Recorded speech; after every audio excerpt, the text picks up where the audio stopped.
everybody. I would like to call this meeting, the Southborough School Committee meeting, into order as of 6:31 p.m. Thank you for all being here tonight. First, we normally will start with a public comment, and I'll just preface that by saying that thank you all for attending tonight. If you would like to give a public comment, and we notice that there's quite a number of comments, we try to keep the timing to a reasonable amount. And if you hear me kind of step in, I'm just asking you to move on in terms of courtesy for the next person. I'll disclose a little bit, or I'll share some information to help you kind of shape any public comments that you may share. It's directly from our policy, and I'll say to discuss this is an opportunity for you to discuss any issue that you have that is under the purview of the school committee. I would ask that folks speak. Let me see.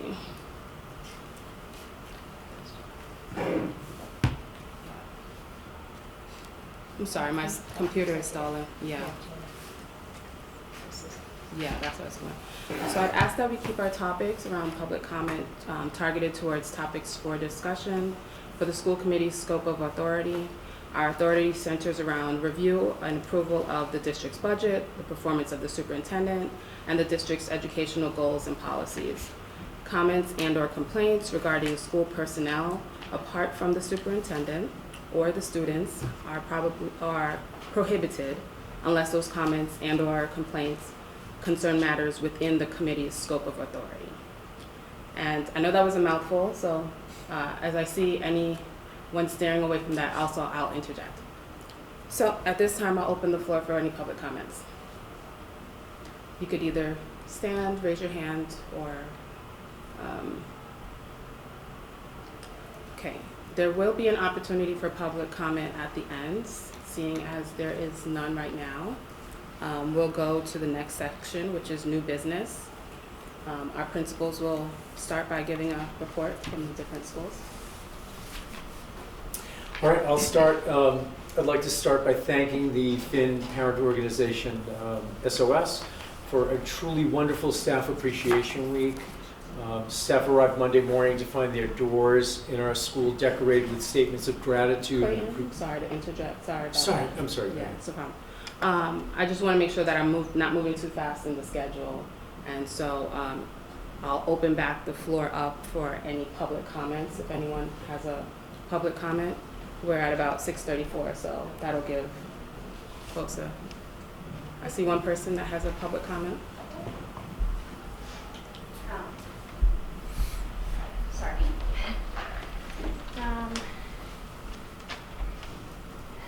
There were two extremely egregious incidents that happened in our son's classroom. I'm so sorry to interrupt. Sorry.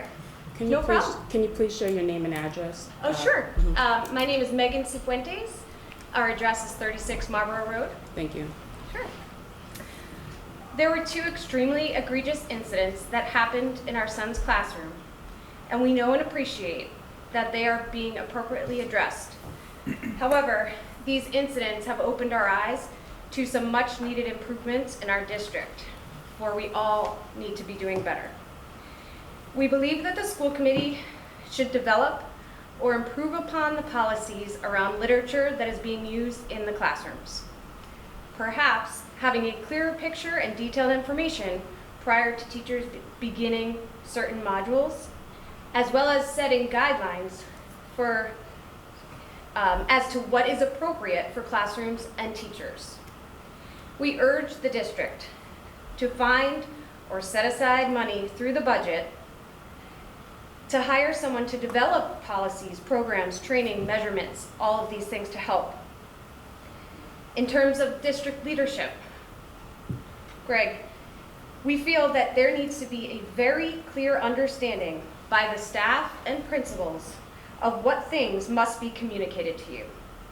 Perhaps this already does exist, yet they were not followed, as one of the incidents happened in January, yet you were not made aware. We believe that the accountability that we hold our children to should be the same accountability, if not greater, for the adults that are in these schools. School is supposed to be a safe place for our children when they are not with their families. The children should feel like they have a trusted adult to turn to, that they look to their teachers for leadership and allyship. Unfortunately, because of these incidents that occurred in our child's classroom, we have lost that trust. And we have lost trust that this is a safe place for our child and that he may not have that trusted adult. We look forward to hearing updates as well as steps for resolution, as this has had quite an impact on our child and the other students in his classroom. Thank you. Thank you for sharing that. Does anyone else have a public comment that they would like to share? Okay.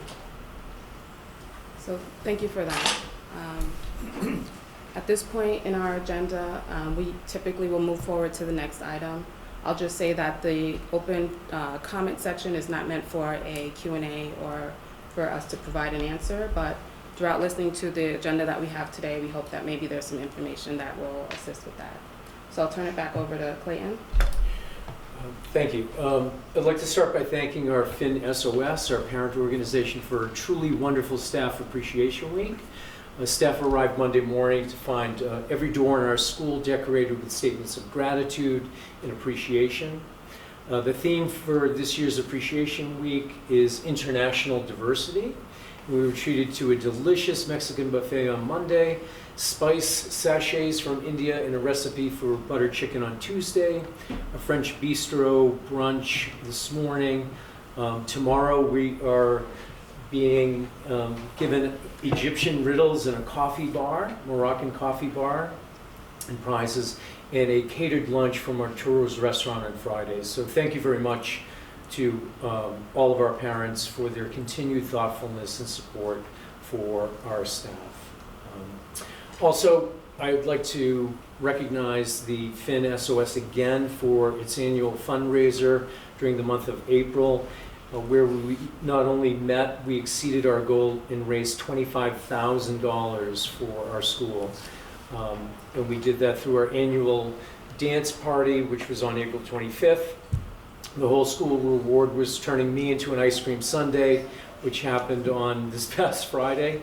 I would appreciate it if everyone could speak up during this session, because I still have hot fudge and sprinkles in my ears from the event.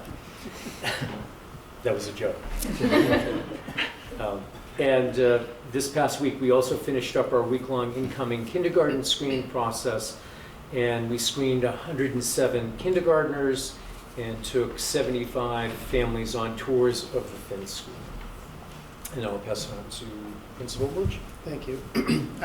Last night we welcomed about 125 parents and guardians to Woodward for our incoming second grade orientation evening.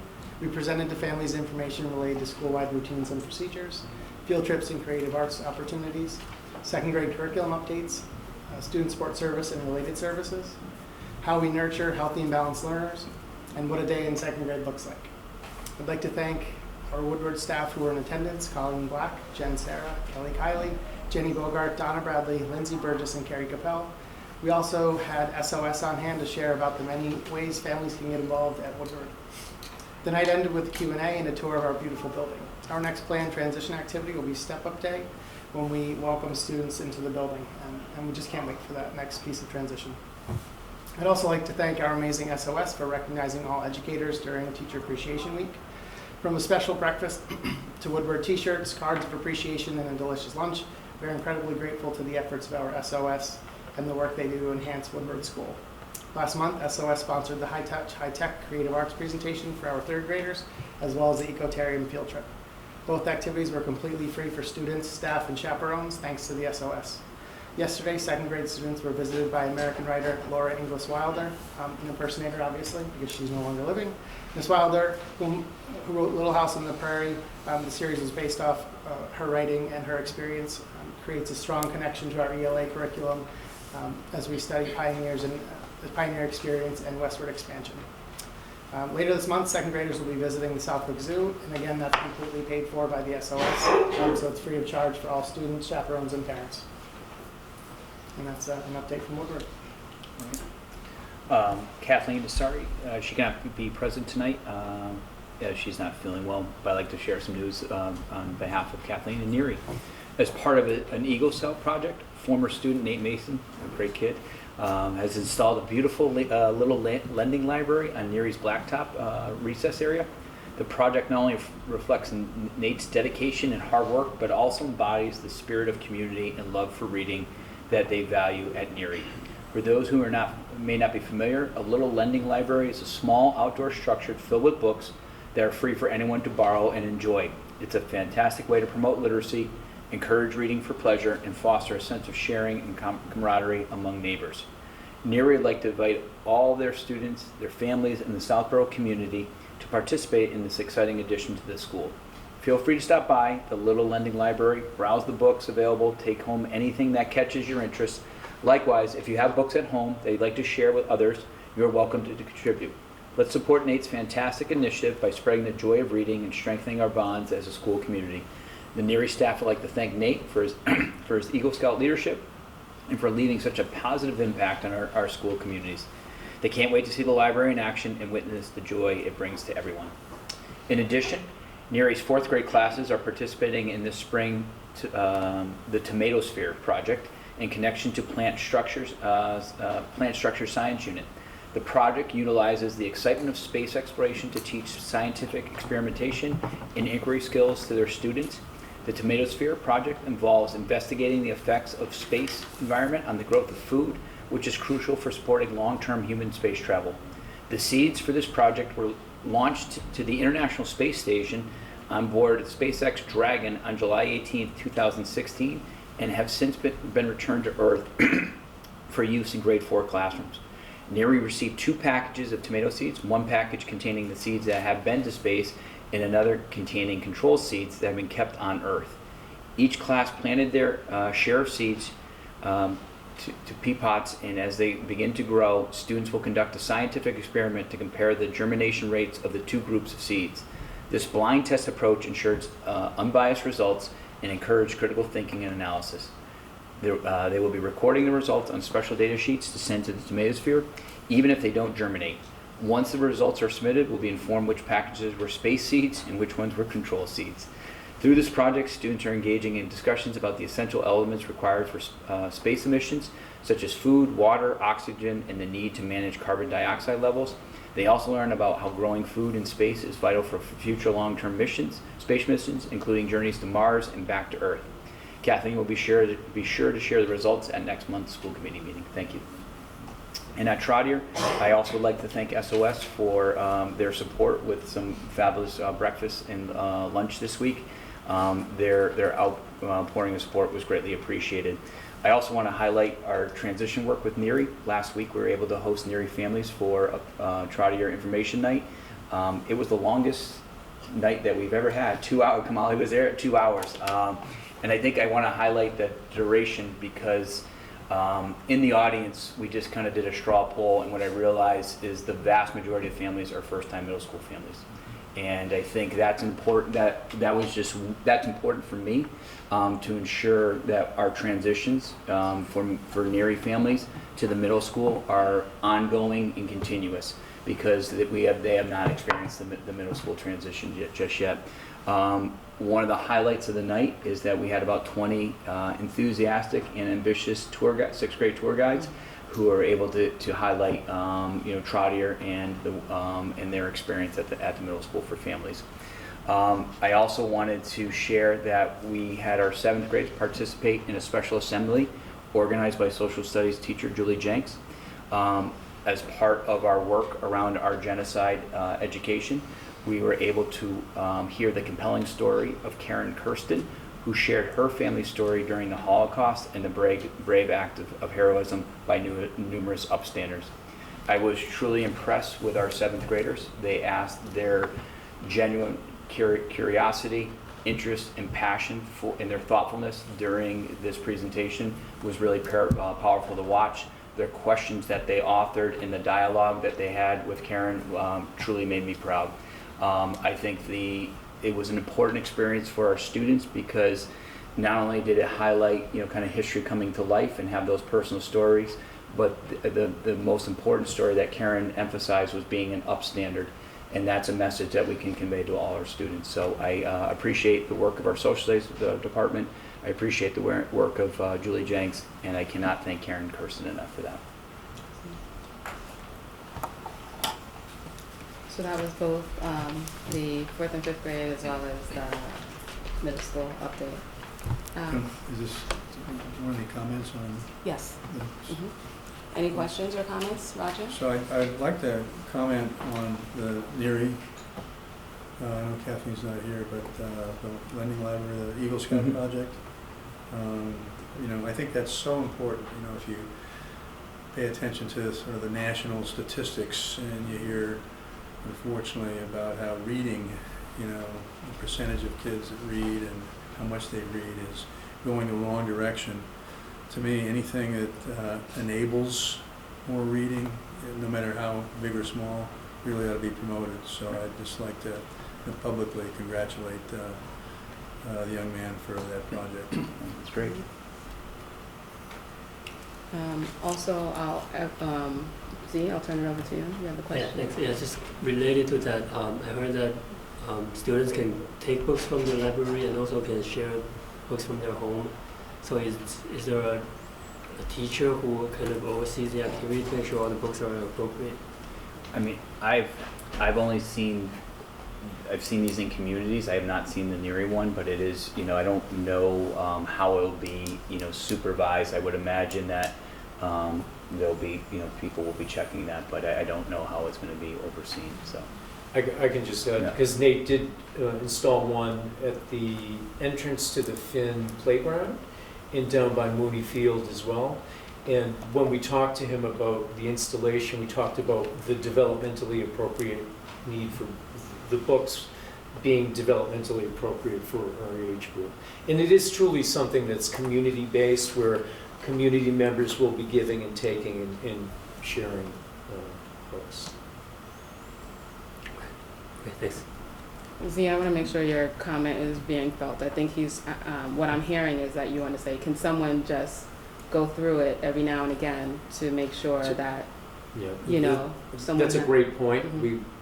We'll take a look into that, yeah. Around NERI, with the audience mostly saying, the NERI transition to the Trotter meeting night, so many first-time middle schoolers. I think it's also important to recognize that those kids going there, they spent so much time home, and they were, maybe 7, 8 years old at the time. So, it's kind of like they probably don't remember it, but I think the educators have to also take that into consideration, that these are the students that you're having now in middle school. I had a question just around the speaker that spoke. Yes. Is a woman, I believe. Was she from our town, or she? No, she's actually Australian. Okay. So she has just written a book. We coordinated her. She spoke last year. We worked through Facing History in Ourselves as to organize this through the grant that we, her story was, what I liked about her story, it wasn't focusing on the atrocities. It was really kind of focusing on rescue and support, and how she ended up, discovering her parent, her, grandmother's story much later on in life, and then her journey to start connecting the dots for the people who stood up for her family and kind of finding out more about their story. So it was, in how her family's story kind of changed her whole career path. She was in an industry, and then she discovered this, and then kind of made it her life's mission to learn more about her family's journey. So. And I'll just share, Kamali, that we do, as Gary said, work with Facing History in Ourselves, and they have a set of speakers that they work with. And sometimes a school like Trotter has a speaker that they have success with, and we might stick with that speaker. Mm-hmm. And sometimes we can get other speakers, but we have that partnership. They have vetted the speakers, worked with the speakers on sort of honing their presentation. So it's an excellent partnership. We use it in all 3 districts, and it's not all Holocaust speakers. The other experiences of genocide. We have a Bosnian genocide survivor who speaks at the high school. And so. Thank you. Thank you for sharing that. Any other questions, comments for the principals? They're not here today, but I just want to say thank you to SOS because they helped to enable so much and continue to do that. So thank you to SOS for that. Next on our agenda, I'm going to turn it over to Greg, and then board will chime in or answer any questions, ask him any questions. It's around parent communication regarding recent incidents. Sure. So there were egregious incidents at Neary School that families did report to Principal Valente and me. And I thank those parents for bringing information to me. They did send out a communication informing the community of the events. And what I've learned since is that I didn't have all of the information when I communicated. And therefore, there was missing information or inaccurate information in that communication. The attempt was not to deceive or not be transparent about the events.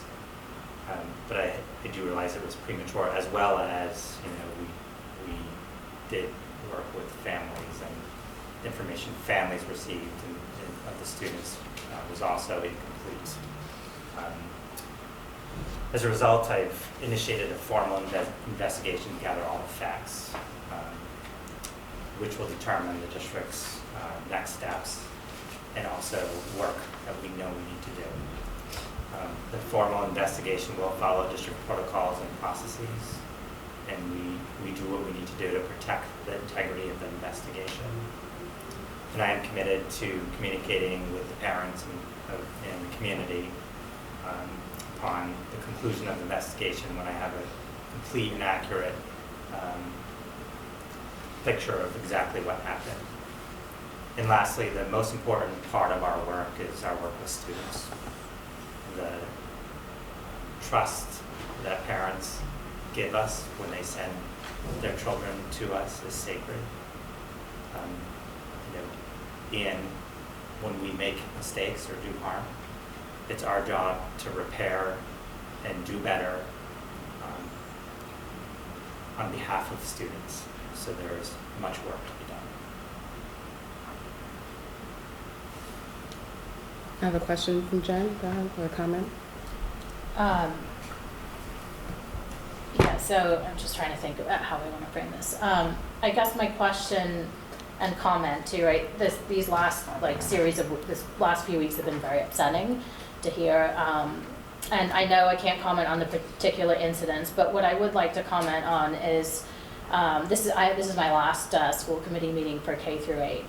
So this is also directed to the potentially new school committee members and the people who are currently on, is that I agree with the statement this morning that we need to do better, right? And a few years ago, there was an article that came out that was specific to Algonquin, but talking about issues around racism and discrimination, kind of on a more systemic level.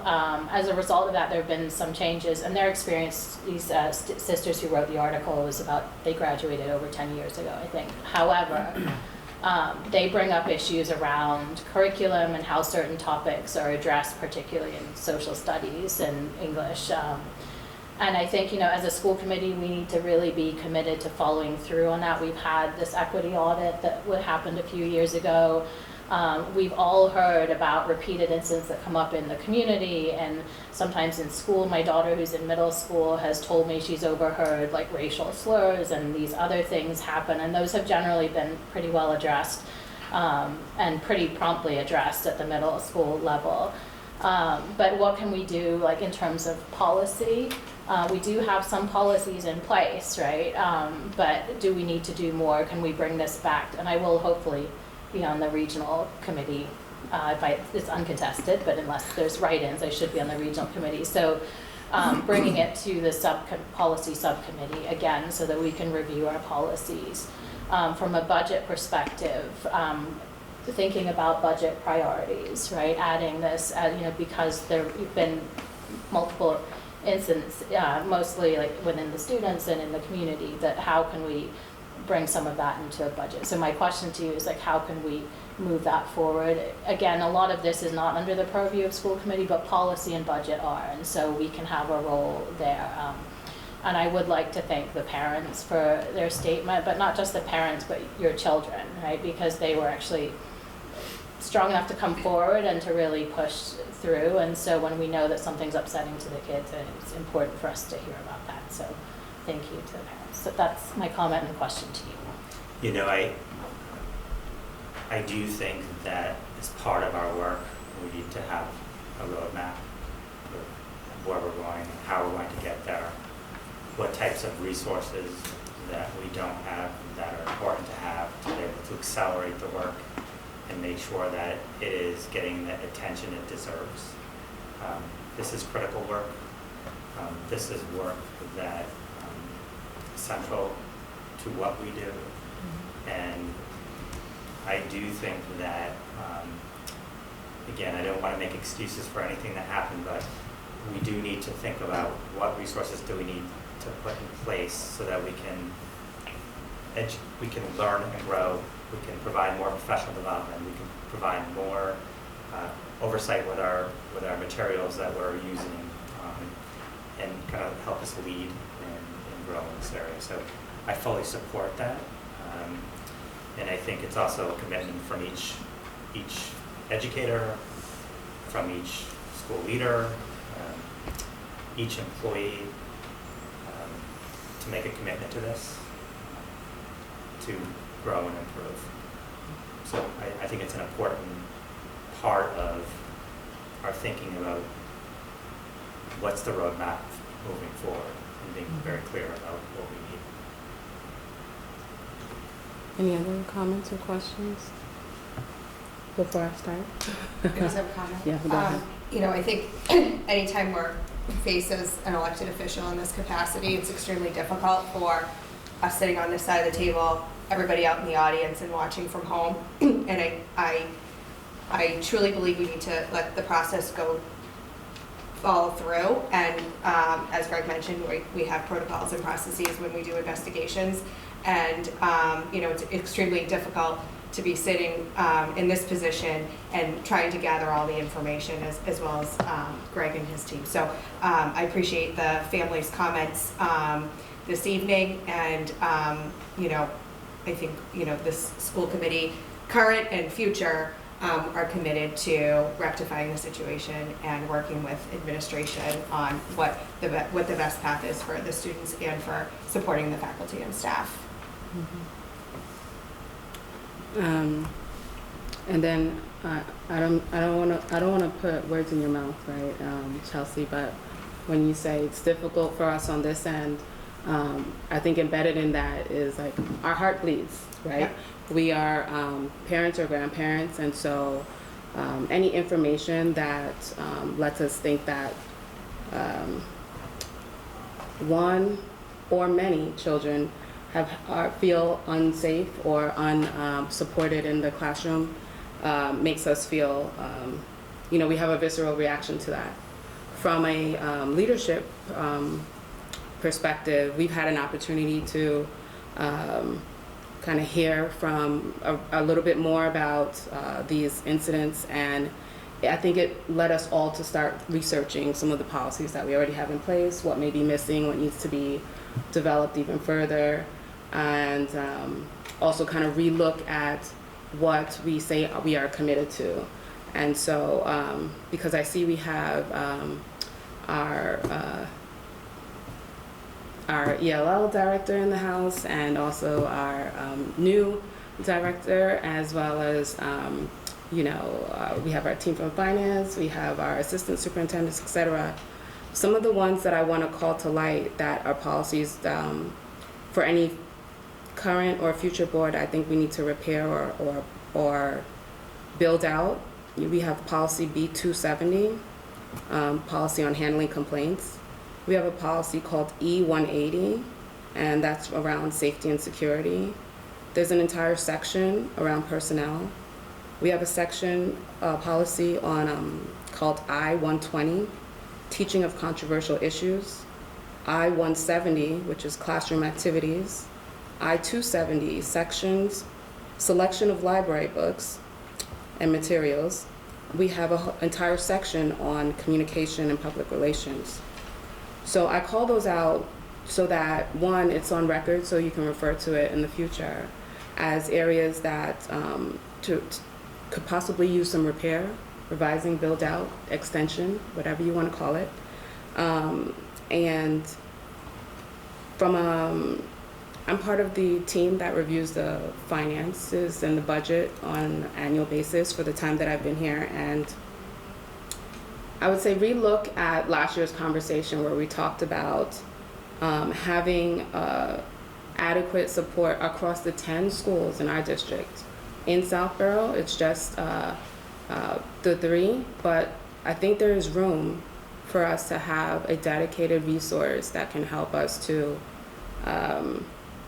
navigate better as well. It's not just to support the teachers, to support the faculty, to support the students. So I would say that's another area, and that echoes what Jen, you stated earlier, is that we look at our budget there. So I could go on and on about this, but those are the kind of 2 things that I wanted to get across tonight, and I hope that's helpful for the future. Any comments or questions on what I just had to say? Good? All right. The next item in our agenda is world language presentation. Should I move over slides? Sure, so we Are we need gonna to a little bit of moving of people. So Stephanie and Maria are going to present with Clayton.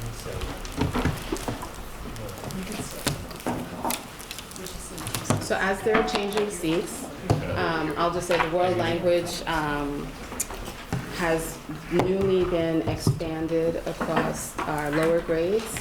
It's a program that, oh my gosh, the previous school year was not as expansive. We're really excited to see that our kindergarten and up are part of this program, and so I'm excited to hear what you're going to share with us tonight. Okay, so I'm getting us queued up on the screen. So we are very excited to share our elementary Spanish program with everyone tonight. Our presentation will include information about the program from Senora Maria Graziani, Assistant Superintendent Reinhorn, and myself. Next slide, please. So our Spanish program is in line with and supports our district's vision, preparing our students for the 21st century through world language education, and by valuing and embracing diverse cultures and unique perspectives, fostering mutual respect and open dialogue. Our program goals are to help our students develop language proficiency that supports early language acquisition, develop communication skills in Spanish for real-world purposes, infuse Spanish language curriculum with vocabulary and content from other disciplinary topics, and help our students develop cultural awareness, appreciation, and an increased sense of global citizenship. So what are some of the benefits of learning a second language? Well, there's solid research on the advantages of bilingual and multilingual education. Children who learn a second language at a young age demonstrated cognitive advantages, such as increased problem-solving skills and creativity.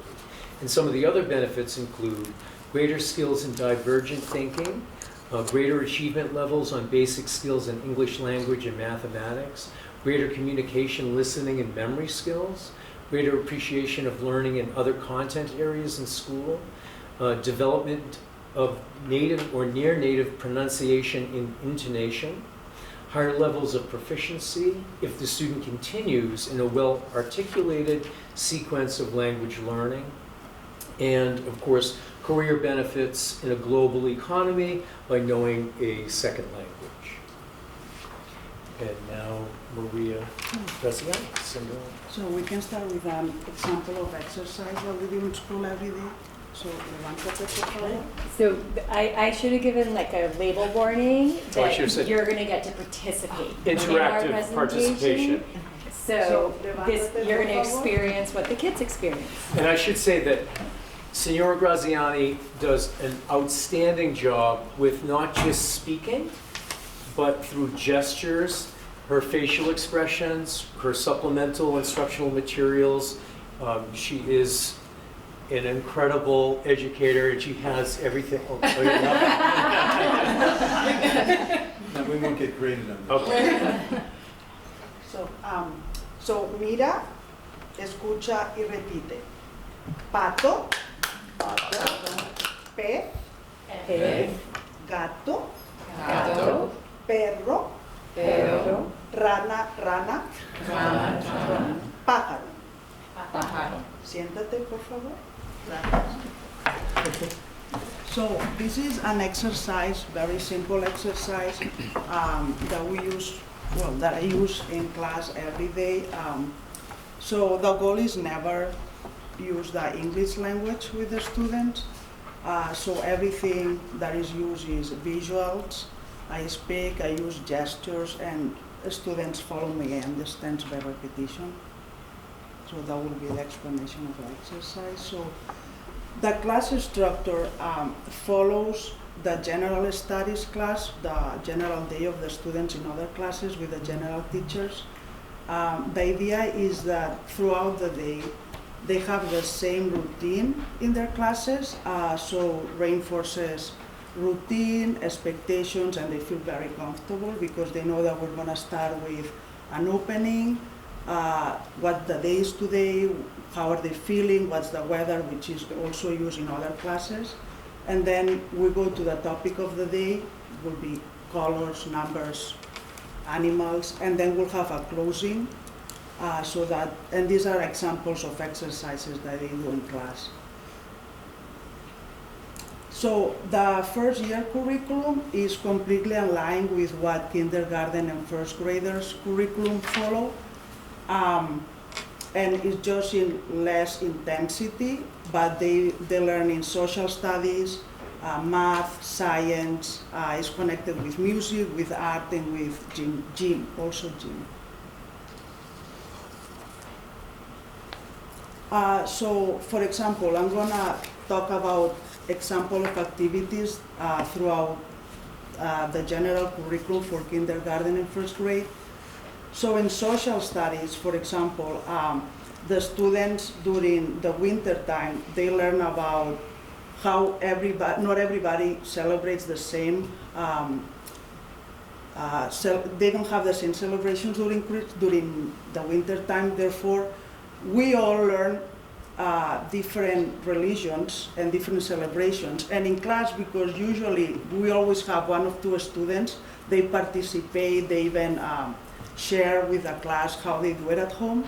So this is an activity that is connected with social studies because they also do it in the general class. But this is done in Spanish, not in English. In music, for example, throughout the year they learn a lot of songs. They either have Spanish words or they are related with the Spanish culture. For example, during the fall festival, we dance and the students learn one. So every time throughout the year the curriculum allows to connect, the students learn the songs in both classes, in English and Spanish. Another example is the social and emotional learning curriculum is new this year for the teachers. So the students have 2 blocks during the week where it's called enrichment, and what we do is expand the curriculum a little bit, and things that we cannot do during class, we do it during these 2 blocks, and usually it's focused in social and emotional learning. So they explore their senses, they explore how they see themselves, how they see others, empathy, respect, following the same curriculum that in general class. So the following slides that are math, science, and reading, these topics are everyday use, is constantly repetition, so the students have a knowledge, understanding in both languages at the same time. So we use numbers in the calendar every single day. When we talk about the time, because the students ask the time, so we use that to, as an exercise to learn the time. We do shapes also, and counting. In science, the weather, how they're feeling, and the season is something that they talk about every day in class, and they also do it in general classes, so they learn the same things, is rainforest in both languages. And in reading, this is vital, because in these grades, kindergarten and first grade, they don't use any electronic yet in world language classes, so everything is through either reading or manipulatives or colors and paper. So the reading is a vital piece of the class. Every day we read, or either I read to them or they explain what they see on the pictures in Spanish as much as they can. And what happens with the reading is that you can see very quickly that they acquire the knowledge, they understand the idea and the concepts behind the words without having to use English or translations. It's never allowed the translation in class. And so they acquire very well and very quickly because of the repetition of the books. These books and more are reading in Spanish and also in the general classes. So because they know, because they know the argument and what's going on the plot of the books, it's very easy for them then to just focus on the Spanish words. And they probably get very excited when they see these books because they know them. So I'm just going to share a little bit about how we're thinking about the program big picture.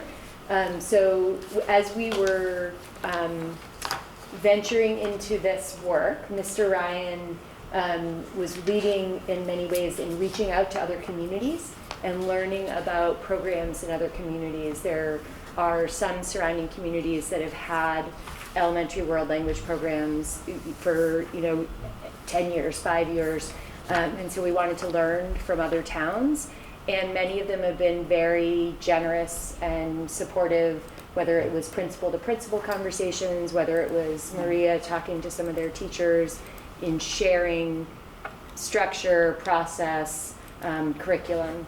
So that's been a really important part of our process. And in particular, we've really developed a partnership with Dover-Sherburne, who have had an elementary foreign language program, Spanish specifically. I think they're at about 10 years. And we had the privilege, all three of us, to go and visit and go to one of the elementary schools and observe classes and meet with the teachers. From that, we just realized that this was a real opportunity to support our growth, and they have been incredibly generous. And that has had several facets to it. One is that they've been very generous in sharing their curriculum and how they approach it and structures and all of those things. Their coordinator teacher has also served as a mentor to Maria, and they have worked directly one-on-one. We also were able to create an opportunity during our March PD where their coordinator and two of their elementary teachers and Maria spent the day together, so that it was really a professional learning opportunity, very much tailored to the work that she was doing. And we will continue to foster this partnership. It's definitely been a huge benefit. I think one of the things that's been implied that is important to realize is that Maria is creating our curriculum. There is not an off-the-shelf option to say, here's the elementary resources that are going to take us K-5 in the way that we want to build this. And that's a lot of work. So while teaching full-time, she is also doing curriculum development work, and the partnerships have been really important for that. It's been, commend you for your incredibly hard work in doing all of this. And it will be a partnership as we move forward to continue to build out the program. The plans looking ahead are that Mr. Mucci is in the process of, the posting is the job is posted, and so we will be interviewing candidates for our Woodward position for 2nd and 3rd grade, and then supporting Maria and that person in working together to have the alignment and sort of curriculum development there. And then the following year, be moving to Neary and the grade 4 and 5. Maria has also, we have the benefit that she used to work at Trotter, so there's some very close connections with the world language teachers at Trotter, and she has been joining us at all of our world language curriculum leader meetings that are now K-12 meetings. So we are already talking about what are the implications, what is the alignment, and we will continue to have those conversations. So that's our presentation, and we're happy to answer any questions.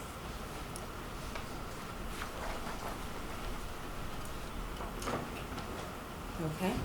Can I just have one comment? Yes, go ahead. Maria, can you just comment on students and how they've been responding to the learning and Clayton, what you've observed from first year of implementation? I mean, it's all, the program goes well because of them. They really welcome the foreign language. I never speak to them in English, and they always are eager to understand what I'm saying. They talk to me in the hallways, in the cafeteria, in class. So if it goes well, it's because of them, because they are engaged. So their response is great, honestly, but they're very young, so in my head is they're excited about everything, also the quality. So, but they're responding very well. They really do. I would echo that. It's just a very enthusiastic approach to language acquisition.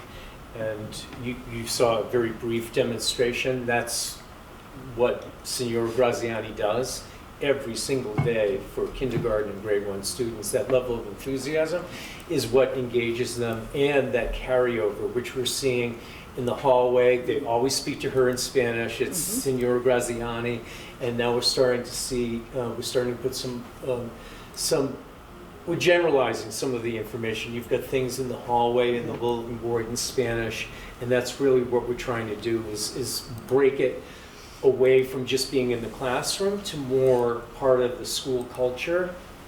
And it's truly amazing how quick every student has absorbed that. And I don't want to get into the research, but this is the time at the early childhood level from the research where kids are primed neurologically to acquire language. And we're seeing that. We're seeing that every single day. Yes, and something that explains very well that research is, for example, the students, when they're talking to me, they have no accent. When they talk to me, it's like if I'm talking to a Spanish person, because they still develop everything. So that's a very good example of how good it is to learn them, teach them this early. And I would just comment on that. My son's in kindergarten, and in terms of the number, I was surprised that this was part of the curriculum, and then the amount that he talks about it, and obviously very positively and excited about it was, I think. Who's your child? My son. What's the name? Oscar. You wanna? And the last name? Senor. Is that probably not? I mean, I don't mind sharing it, but it's probably I'm not. sorry. So normally we don't typically have I'll discussion talk to you from the audience during the school committee meeting. So, but it just goes to echo that what you're doing is resonating with all, with the children and the families. So I can appreciate the enthusiasm. And unbeknownst to you, I'm hearing about Senora Graziani at the bus stop, and families they knew that this did not exist previously. They knew that it was something that was felt strongly by when Jen and I kind of entered our terms here on the school board.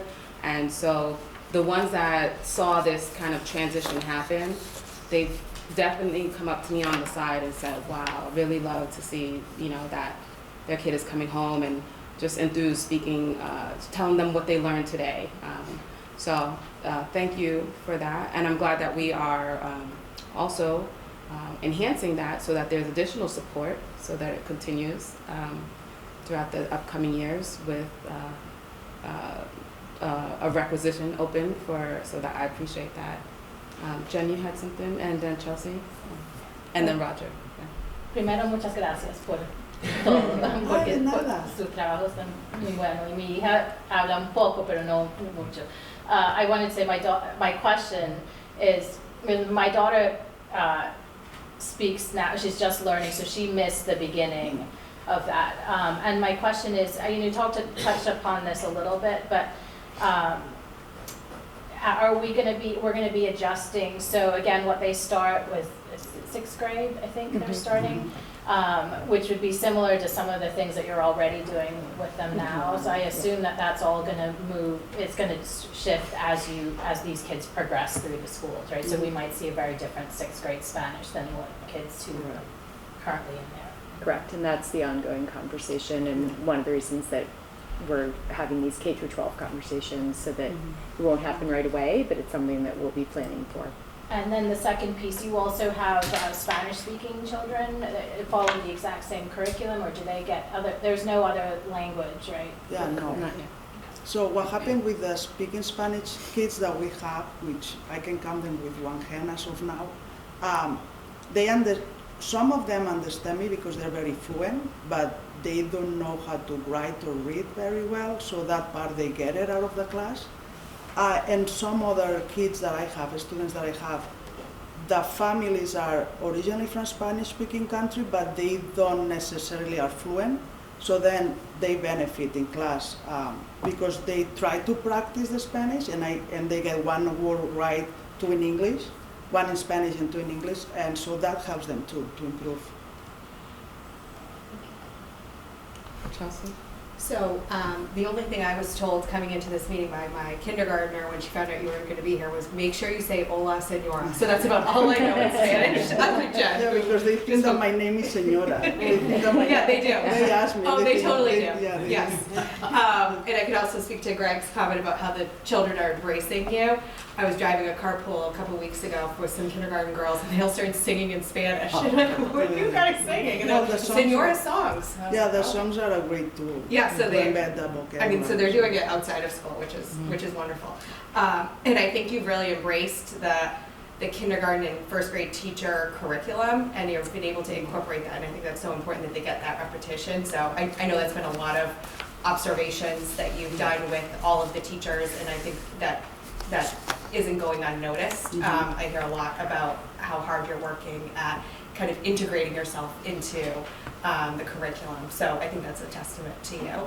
And then I have two questions. Do you like teaching this level? Because this is a difference for you. Yeah, it's a different group age. Yeah. So at the beginning, honestly, I needed adjustment, mainly with the wording. So that's what I'm going to observe the other kindergarten teachers that often, because I need to learn the wording, how to address, for example, the behavior of the students or line up. Only if I say line up, nobody does. So there's a routine, there's so many steps. So at the beginning, I went through that process, and as you learn it, then it becomes easier and easier, and then you enjoy the student. Right. Rather than just focusing on the procedure. Now you are starting at the end of the school year to enjoy it. Okay, that's fair. And I have a question about the curriculum next year for third and fourth. So second and third. So you're gonna have incoming second graders that have a base, and third graders who have not, and I know it's not you, but I guess I'm talking to Steve and Stephanie about what's the plan? Is it gonna be the same curriculum for second and third, or how are we going to navigate those who have a base, or does it not matter at this level? It's a great question that we have started to talk about, and in particular Maria and I have talked about this a little bit, and we have talked with Dover Sherburne a little bit about it. And there are certain routines. One of the things we saw in Dover Sherburne that was very helpful was to see the consistency of certain aspects of the curriculum and routines across K to 5. So the calendar routine, for example, the greetings, the weather, and even some of the songs. We were there at a time where we saw 5th graders working with the same song as 2nd graders. What they did with it was a little bit different, but that consistency over time was actually building their knowledge and their proficiency, and where there was no writing with the younger grades, they might be writing in the older grades. So I think we're going to be able to capitalize on that and have a lot of the same curriculum with some variation, and I think the proficiency level won't be so different that in that first year we have to worry too much. But we're going to be working through that with, you know, Mr. Mucci and Maria and whoever our new hire is. Yeah, and we have to understand also that fluency, I mean, I know that the excitement of the parents of my kid speak Spanish because they say 1 or 2 sentences, but we have to keep in mind that fluency takes a long time. So the repetition of certain parts of the curriculum throughout all the way until high school, then in high school, maybe you can say that that student is fluent at certain point, but they need the repetition like we all do when we're learning a language. And we need to remember that they're, in general, they're having this twice a week. Yeah. So it's a progression, and we have high hopes for, you know, for the proficiency level that we can support, but at the same time, that repetition is going to be important. Thank you. And then, Just a quick comment, Maria, this is, you know, the results that I'm hearing, this sounds so exciting, and I think you should really be commended. I know you say the kids make it, they make it, well, I don't know if you use the word easy, but Makes it's it good. work. It makes it Makes it work. work. If I could ask, how is Principal Ryan doing on his Spanish? I know, right? He's not fluent. Let's put it this way, I rely on gestures. Hola, señora. Hola, señora. all right, well, Dee has another. Yeah.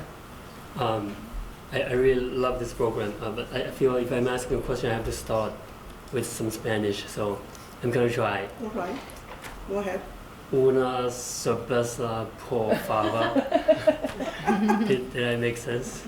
No. So that was the only thing I learned in grad school. I had a friend who speaks Spanish, so that's the only thing. I never, Una cerveza. I never Now got to it makes use. sense. Yes. She's got it. I never got to use it, so I never. Because I I cannot teach What? that No. to the students. I can teach that to, I cannot. Because I don't drink, so he just taught me this on purpose. My question kind of is related to the consistency or continuity part. I think this is kind of a relatively new program. So the one challenge I can think of is, you know, at certain grades you'll have newer students joining from outside of town who, you know, haven't necessarily learned this before. So is there a mechanism to address that? So, I was going to say, when they come from preschool to kindergarten, if I'm understanding well, it doesn't matter where they come, they have the same level, which is 0, unless they are native speakers. And we talk about that, how we can help with that. And I think at the older grades, so I think the question you're asking, Z, is like, let's say we're talking about next year our 3rd grade program or our 2nd grade program, and those students have had a year, or in a few years from now, by the time they get to 3rd grade, they will have had kindergarten, 1st grade, 2nd grade, and 3rd grade. What about the student who moves to town? Right. And it's their very first year of Spanish. Yeah. And I think that our approach, if you're ever in one of the classes, and I noticed this in Dover Sherburne with the even the 5th grade class that we went to, is again the level of repetition and immersion and routines. So, you know, if they're playing bingo, they're going to play bingo with all different vocabulary words, and so there's some vocabulary that's going to repeat all the time because we're going to play bingo pretty often, and there'll be new vocabulary coming in. So I think that a student would be able to join the class based on that sort of level of repetition and routines and immersion, but I think that's something we'll have to Yes, work because on. I had that question from parents ask me, and what happens is when it doesn't matter what grade the child gets to the system here in Southborough and Northborough, we spend amount of time at the beginning of the school year reviewing, so right there that time the child can catch up. Plus, throughout the rest of the year, he or she's gonna listen the same vocabulary until June. So I think that I believe the child will be fine. The student will be fine. Good question. I know Yeah. we're spending a lot of time here, but it's, it's our first time, and we have a lot of questions, and we're very excited about the program. One question I have is, and maybe Stephanie, feel free to chime in as well. For our children that have special needs and that are in their classrooms, because we have integrated classrooms, how do you tailor maybe this program for them? So yeah, that's my basic question. I can speak for experience in class. We have all the students come to all the classes, so they come to my class too. And because at this level is all manipulative songs and body movement and visuals, they do very well. They follow and they stay in the class. Mm-hmm. So we haven't had any situation, and they enjoy it. Mm-hmm. Excellent. I think November we'll too. find, as we do in all of our areas, the collaboration among the educators will be key as we continue to navigate that. So I do think that the nature of the class is the pedagogical approach creates access for a wide range of students. But I think we will also lean heavily on, the expertise within the building to look at where do we need to make accommodations or modifications in the future for kids as they're at higher proficiency levels. Okay. Any other questions or comments? Yep. Go ahead. It's just a quick question about the teachers that are currently teaching at like the higher middle school levels, for example. Do you expect that they're going to need additional, like as the curriculum changes, that they might need additional, if they've been like trained to teach like Spanish Spanish level 1, and now all of a sudden the kids that they're going to be getting are Spanish level 3, right? I assume, and I know not all of our teachers are native Spanish speakers. So is that some concern, or you think that those teachers will be more than well equipped to continue teaching? I think they'll be more than well equipped. I think there's going to be some curricular adjustments that we'll all be working on, but I don't think it'll be I don't think it will be that huge of a shift. And I would just add that I know Dr. Reinhorn mentioned that this is a pre-K through 12 continuum, and that there are a lot of upstream implications that we need to think about and navigate. And we're by having students enter 6th grade with a different level of knowledge will help us accelerate moving to fluency during that continuum journey. All right. Well, thank you for your presentation. We really appreciate it. Thank you. All right, we'll do the switching of seats. Are you okay with me and the teacher staying for yeah. Do you guys think this is a good time to switch? Yeah, the principal. So we were just discussing up here. I think that I would like to offer the opportunity for the principals to be excused for the evening. The next on our agenda is regarding, we have a tuition increase legislative update and some more items, but at this time, I'm happy to let you continue your journey home and back to work tomorrow. Well, thank you very much. All right, thank you. So let's proceed to the preschool tuition increase. Sure, so I did provide the committee with some Yeah. information in the packet. The preschool program is a really essential part of our early childhood program. Jennifer Henry is our preschool coordinator, and we have exceptional teachers working with our youngest learners, ages 3, 4, and some 5. And I think the quality of the program and the care that is taken, the expertise we have is outstanding and is a model. And we haven't really raised our tuition costs in years, although we have seen rising expenses. So Student Support Services and the finance team and Jennifer Henry did work on a proposal thinking about how can we expand the number of seats available to families and also meet the additional costs that we're experiencing. So I'll turn it over to Becky for overview. Sure. So as Greg mentioned, I've been working with Jennifer Henry and Marie Allen and the Student Support Services team in predicting out our FY25 numbers for the preschool budget. We have a revolving account that actually holds all of the funds that are collected as part of the tuitions for our general education students.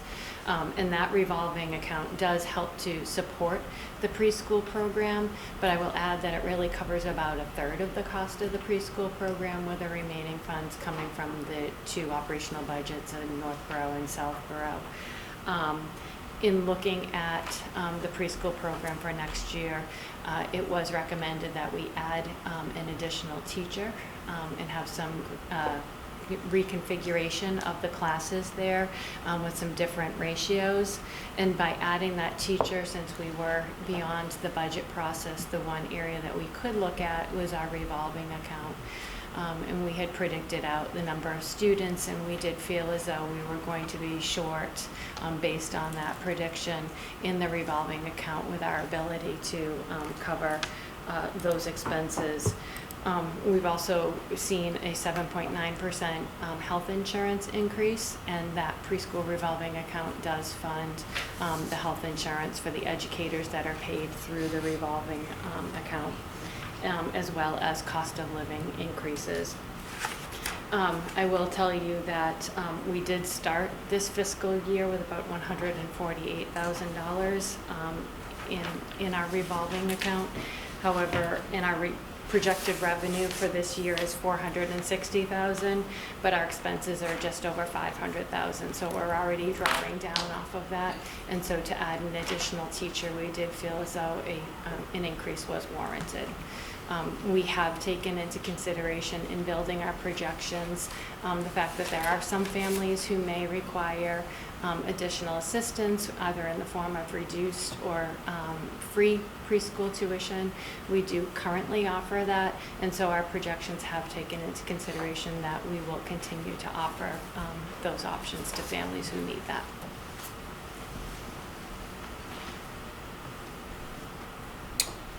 I have a question. So when you describe the 460 versus the 500K, would the increase then bring us kind of level or give us a bit more 10K cushion, 20K? Like, did you have that mapped out already?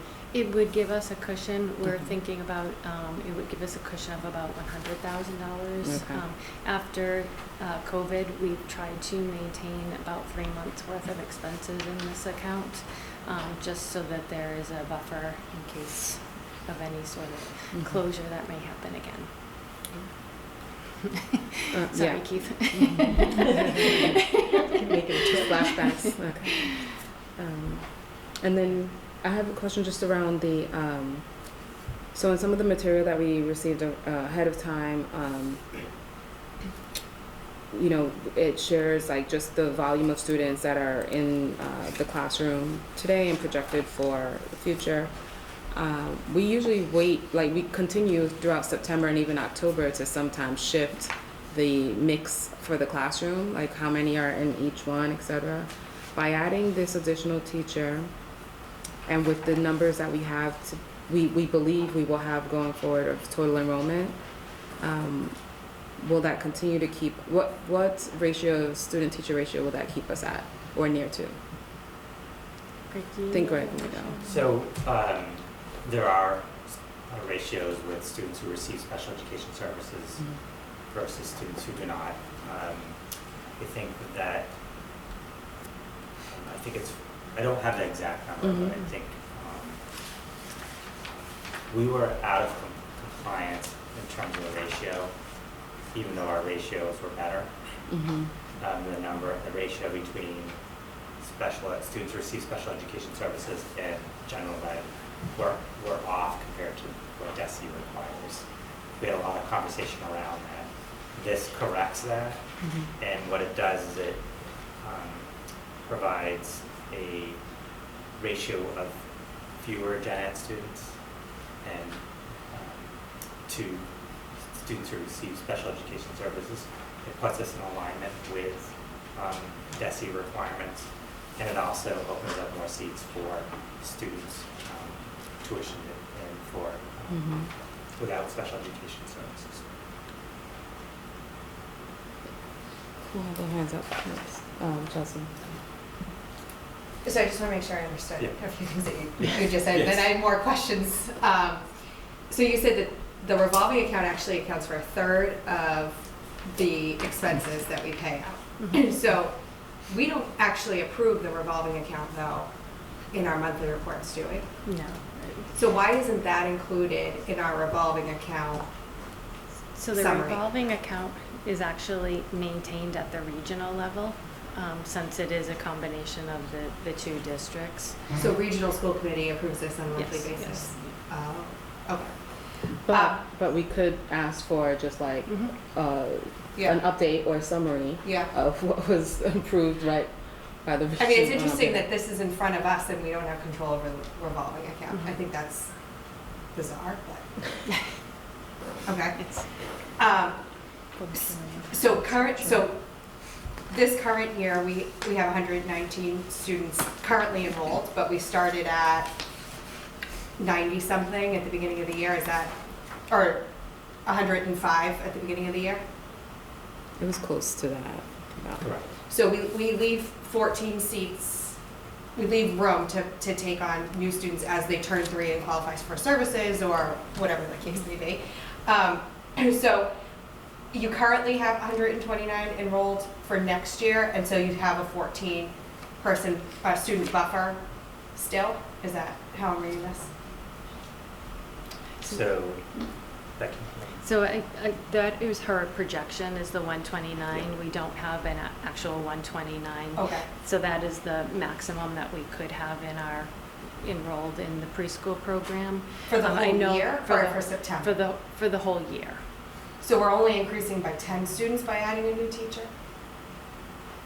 So we are increasing 24 tuition seats available. So the 24-25 school year total enrollment is 129 students. We would have 7 total integrated classrooms. At the start of the school year, we'll have 33 students who receive special education services, leaving the number of tuition paying students to 96. That is the maximum number of tuition seats that we can provide next year. That is not the actual number. That are enrolled right now? We have a waiting list, and we can expand the number of tuition paying students to the maximum number, which is 96. Okay. And the difference is that's 24 more seats for tuition-based students than we had prior. Okay. So that means, so now I'm understanding. So currently we have 50 special education students and we're going down to 33? Kids are aging up. Yeah. And the incoming cohort of students, so that is accurate. So we have 33 registered right now that are special ed, or we have 33 seats for special ed? Registered. That is the actual. So what is the max number of special ed seats we would have? Let's see. It would be like a rate, based on the ratio, right? I don't have that off the top of my head, but I can figure Okay. it out. I'm trying to. Yeah, we don't begin the year with having all seats filled. Understood. So we do, Jennifer Henry does project out, okay, what is historically in a year, what do we expect, anticipate in terms of students either joining our system who require special education services or would qualify. And I can have her, we can share that data with the committee. Okay. So the 50 students that are currently special ed students in our current enrollment, that could be for one service, it could be for OT. Is that accurate? So it doesn't it's not for Could be for necessarily. related service, so a student It could be anything. who receives OT, PT, or Okay. speech and language, yes. So I guess my concern is I want to make sure that we're not reducing the number of special ed seats by doing this. I just want to make sure I'm clear on what we're. Yes. Okay, so we're not reducing the number of special ed seats.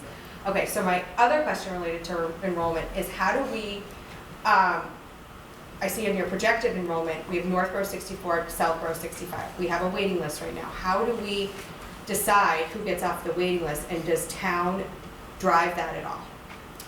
In terms of tuition Yes. paying students.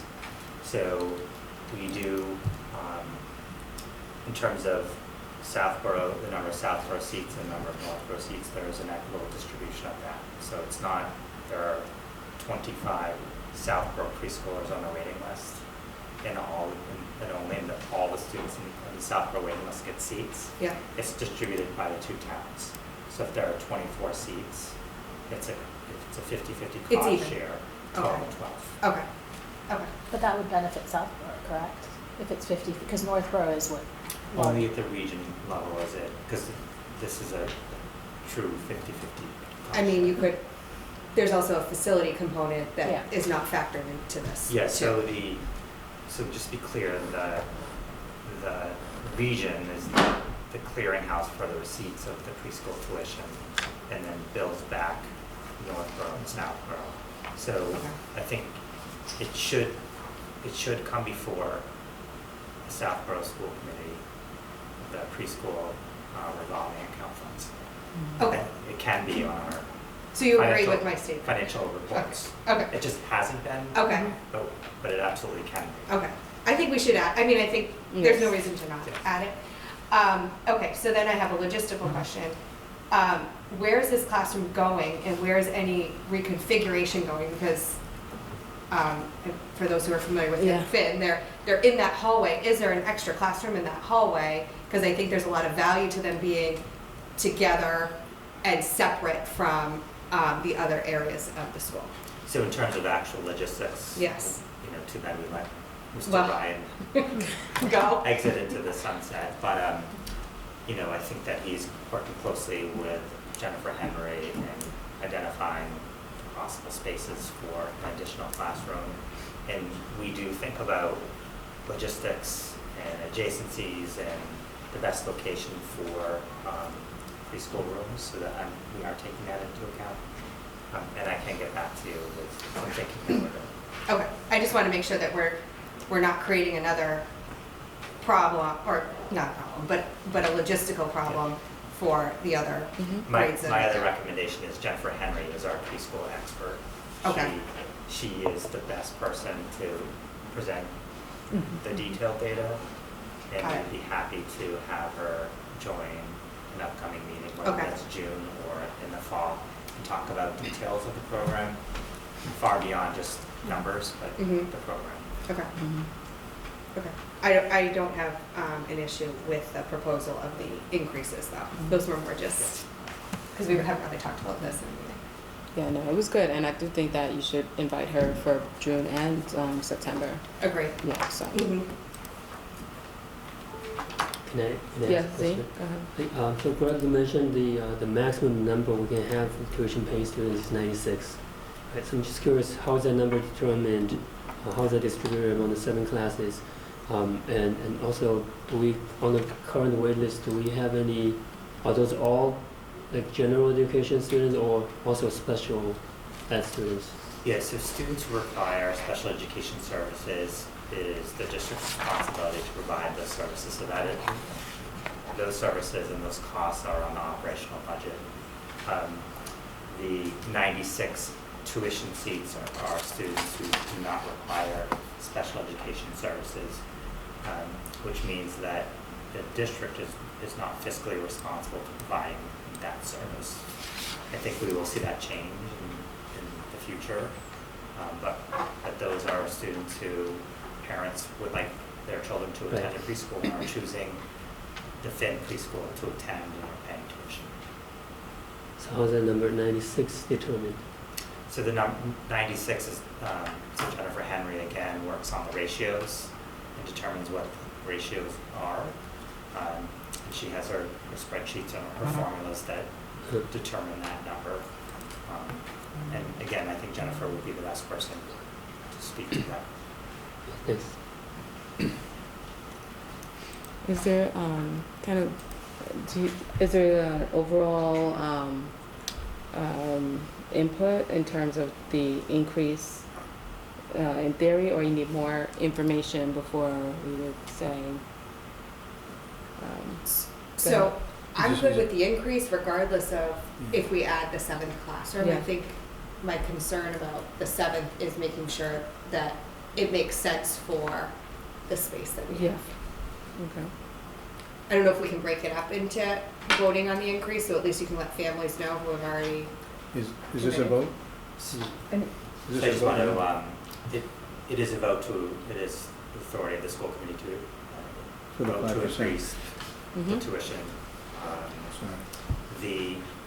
I want to make sure I understand your request, Chelsea. Okay. In terms of space and logistics, is Is that? that not within my that's- purview? So, Okay. So we definitely want to provide you with information about the space and logistics. Okay. Jennifer Henry is very detail oriented, and So maybe I should talk to him. and Clayton Ryan, and we are in the process of thinking about logistics and spaces and where classrooms are, but I don't think it's under the purview of Okay. the school committee. Not that I don't. I tried. And I can just share, because Yeah. I've had conversations with Mr. Ryan building off of our last presentation. Yeah. We are wanting to make sure that Maria has, she shares a classroom this year, and we're wanting to make sure she has her own classroom. So I've had a lot of conversations with him, and there's a lot of planning going on around the moves that they're planning to make that relate to both the preschool, world language, and the shifts in enrollment, and it's dynamic because we're still looking at the enrollments. So I've had the conversations with him and with Jennifer Henry, and I can't tell you exactly which room, but they are working on all of these chess pieces. Okay. I mean, it sounds like you're looking at what I'm concerned about. Exactly. They're very much concerned about the same thing. Okay. Yeah. I know we have not increased in 4 years because that's the time that I've been here. But do you know when's the last time? 2018 was the last Okay. time we increased the tuition, preschool tuition. We also, again, the last thing we want to do is we want to make sure we're affordable to families and we're a good option. We also want to make sure that we're not an outlier. We don't charge enough or we charge too much, because private preschools play an important part of the whole early childhood ecosystem that exists outside of just Southborough. Just Go ahead, Just a Roger. quick one. Yeah, I mean, it's the not enough that I'm just curious about, because in 6 years, I guess it is, I mean, I haven't studied this, but in discussions with folks about private schools, et cetera, 5% doesn't keep up with anything, really. I mean, so I did see where you had studied different areas, so you're comfortable that it doesn't leave us to be an outlier either way. No, the tuitions that we did look at, Jennifer did a study of them, and we are right in line with many of the other Okay. tuitions in the area. I probably had. Thank you. And I will add that the 5% increase was also trying to be mindful of the economic pressures families have. For sure. That, we all hear about rising costs of childcare, and we've had a lot of conversation around what should the increase be and what is the impact to the consumers and families. So that is the conversation we did have in deciding on tuition. If I can just add something else, I think waiting 6 years to do an increase then puts us in this position where we're like, what is the right number to increase, but we haven't done it in 6 years. So I just think going forward, maybe we should be more, develop some sort of consistent plan where, okay, we're increasing 2% year over year, so that way we don't create what I'll call it, I guess, a deficit, which it doesn't sound like we're in a deficit, but we're only paying, this is only a third of the expenses. So I would ask that we just think about that for next year instead of waiting. Yeah. Agreed. I think it's a great point too, and I think like you approved the extended day rate increases on an annual basis, I think it's a good practice to do that. And also I think we can navigate a longer term plan around what it could look like. Yeah. So that we're not just looking at this year, but also a longer term plan. And there's COLAs included in the expenses every year. Our operational budget is increasing by 5+%.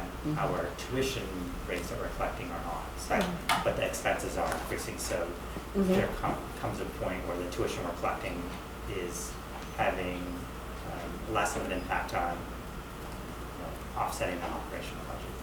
Yeah. Roger. If I might, to Chelsea's point, reviewing it every year doesn't mean that we would have to support an increase. Right. It just, I think it just, provides, an opportunity to provide some transparency, I guess I should say, that so at least we have checked that box, and in some situations it may require action. And Audrey, I just wanted to give you kind of like personal aspect to this, that yes, this tuition currently is in line. I have a preschooler and it's in line with the surrounding areas. The thing that we're, any family with preschoolers is really championing for is that we would look to our governor, to the state, to say that preschoolers should be able to go to school as part of our regular public school benefit. So hopefully in 6 years we're not having this conversation again. So on that note, I like what you were suggesting, Chelsea, like separate, like just, I'll accept a motion. I'm looking at you. All right. I'll accept a motion. So I think we're really voting on the rate increase. Okay, so I move that the school committee accept the proposal for FY25 preschool tuition as presented, and will have continued follow-up from Jennifer Henry on how to add the 7th classroom. But we don't need to vote on that. I second. No. What is the motion again? Roger. I knew that was coming. You want me to say it again? You want me to catch All right. up? You want me to catch So up? I Okay. move that the school committee approve the FY25 preschool tuition rates as presented tonight, and we'll have continued conversations with Jennifer Henry about adding the 7th classroom. Not to be voted on. That will not be voted on. That piece. We have a second. Any discussion? Okay. Am I confusing you? That last Yeah. sentence is I'm always making him. confused. You know that. All right, let's do a roll call vote. Zine, Yes. Chelsea, Yes. Jen, Yes. Kamali, yes, and Roger. Hi. Next in the agenda, we'll move on to legislative update. Sure, so in your school committee memo, I did provide information about the updated state budget and where that is, although the public schools of Southborough pre-K-8 budget is approved, it does impact the overall impact of the town budget. So we are seeing an increase in the most recent version of the budget of the minimum increase to student aid from $30 to $104, which is significant. So we continue to advocate for budget increases in regional transportation reimbursement, circuit breaker reimbursement, and then Chapter 70 student funding increases, because we receive the minimum amount of increase because of the wealth factor of the Southborough community. The increase from $30 to $104 is welcome. This is just anecdotal, but on that school lunch program, during the orientation from Neri to Chaudier, the enthusiastic hosts of the night were very much talking about the school lunch and the free breakfast, the free school lunch and the free breakfast. And but if you get two, then there's an additional cost. So. And that is the House Ways and Means budget does fully fund universal free meals. The governor's budget underfunded it, so I think this is a step in the right direction. And I believe the Senate released. They released their budget and did not fund the universal What? meals. They supported the governor's number. Yes. So more work to be done in terms of advocacy on that front. Okay. I think if the children went to the floor and spoke on this, That would help. Any questions on that update? All right, thanks, Greg. Next in our agenda, I had placed some time in the agenda to have kind of a member transition, just allow an opportunity for the two of us that are transitioning away to share anything or speak. And so, I don't know, we may have shared some of our comments here and there throughout the night already, but I'll let, if you wanna. So,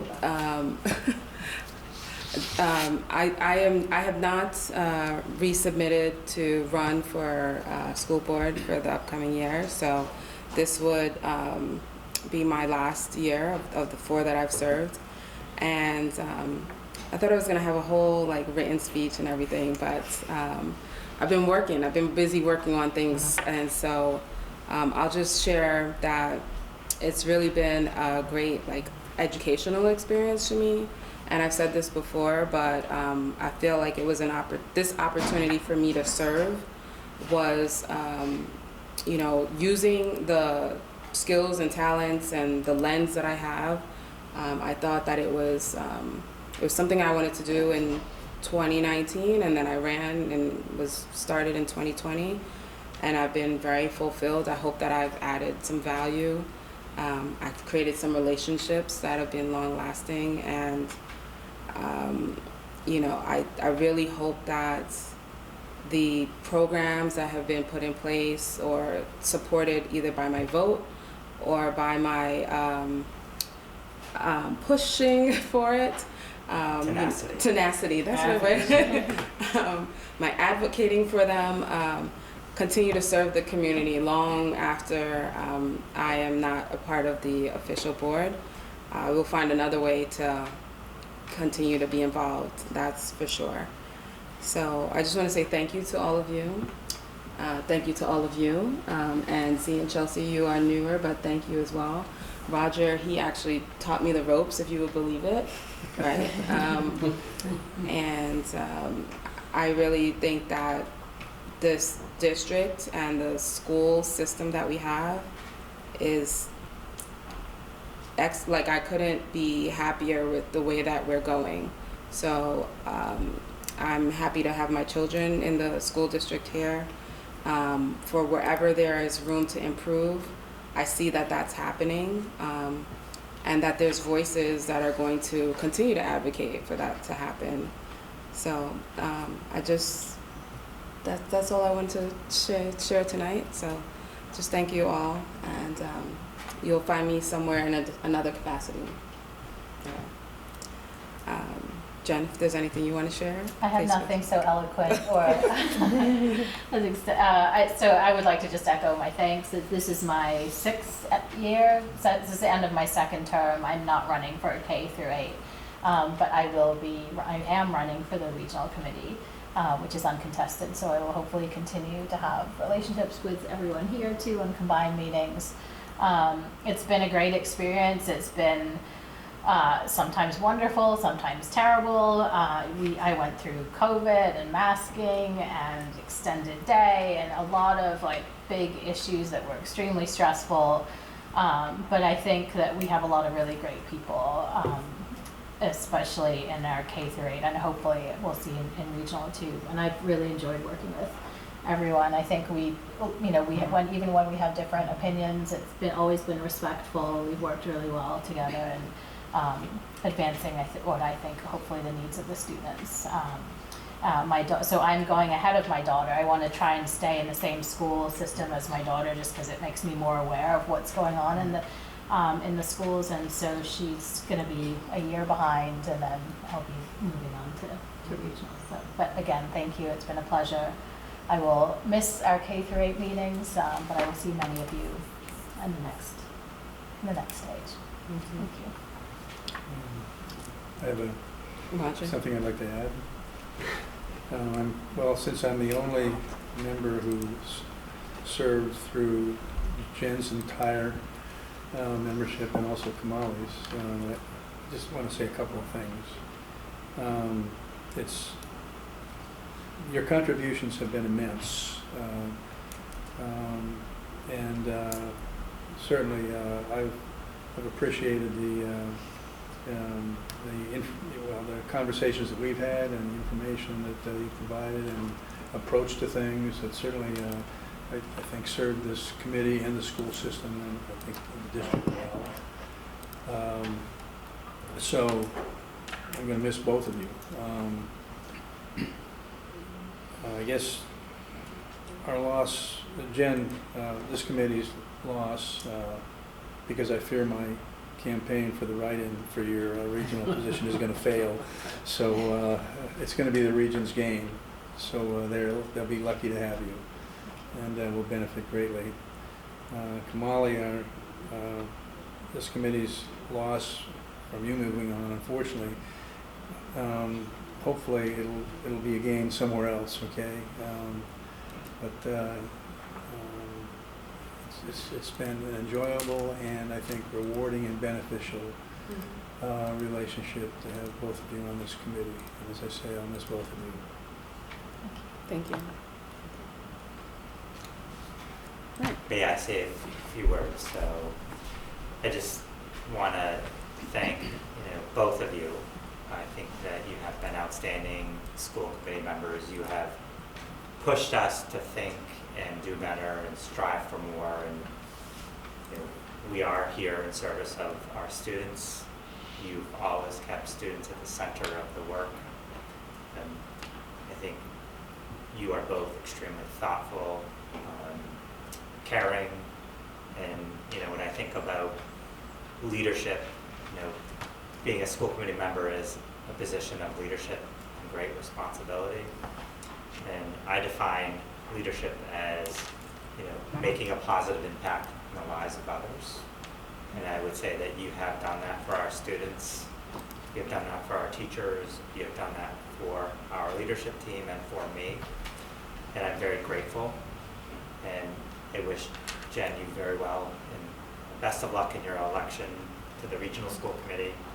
And Kamali, I know that you're not going to be on the school committee, but you still wear the most important hat, and that is of a parent. And I know I can pick up the phone, and I know you'll still be engaged, and you'll still push me, and you'll be a person that I'll connect with and seek input and perspective on, because you've been such a great thought partner. So thank you both. Thank you. I wish things didn't have to change, but that's part of a healthy organization too. Mm-hmm. But thank you from the bottom of my heart. Thank you for that. All right, let's lighten the mood a little bit. Yes.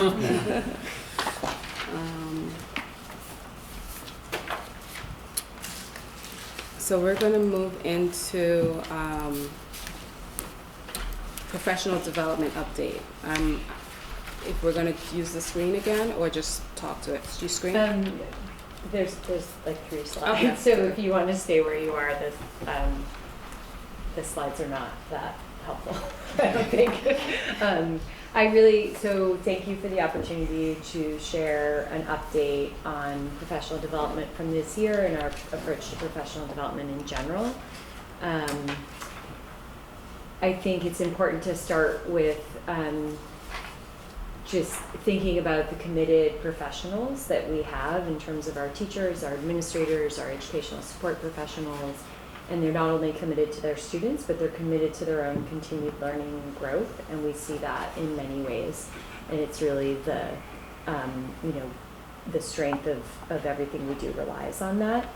As we think about professional development, we are always looking to be aligned with our strategic plan and our vision and our mission. So that is a, sort of a compass that we use for making decisions. And our professional development committee, which consists of teachers, administrators, educational support professionals, and association members. It's a sort of a mix of people, and we try to make sure we have people from different disciplines, different levels, representation from every building, plays a pivotal role in having educator voice in making decisions about where we're heading. So as we think about professional development, we are always aiming to have sustained, embedded, and strategic approach to professional learning.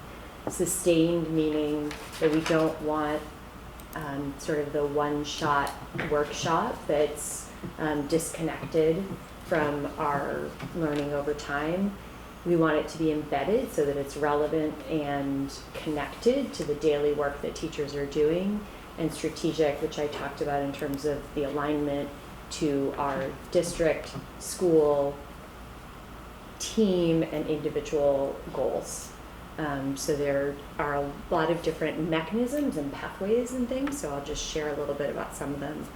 We do have professional development days that some of them are district-based and some are site-based. District-based meaning that it is something where the whole district is working together across schools, and site-based where they are having professional development as a school. And it might be happening at every school, but it's more organized around the specific school. We also have weekly grade level professional learning community meetings, or at the middle school level, those are department meetings, or sometimes also grade level team meetings. These are another mechanism for professional development. We have faculty meetings, which is another place where we're supporting the learning. Sometimes our curriculum and discipline-specific PD might be with teachers being released and with substitute coverage. So that's another mechanism and format. And those are the times when we might be doing Wit and Wisdom or ST Math or Second Step. So a lot of the things you've been hearing about. We also have flexible professional development. One out of our 185 days is a professional development day where teachers are more self-directed in their learning. And that's something that the Professional Development Committee supports teachers and ESPs in. We have various ideas, but it's really a very self-directed opportunity for teachers, still aligned to our goals. Our teachers are highly motivated around taking graduate courses and continuing education courses and conferences, and so that's another element of the learning. We also have our administrative team has regular meetings and retreats, and those are professional learning opportunities. And we have role-alike PLCs as well. So for example, our behavior specialists from across all of the schools come together on a regular basis to learn together, or our school psychologists or other groups. And then we also have department meetings such as student support department meetings or English language development department meetings. So there are many different configurations and opportunities for where the learning is happening and who people are learning together with. And I probably not name them all because really there's, every time we're bringing teachers together for collaboration, there's additional learning opportunities.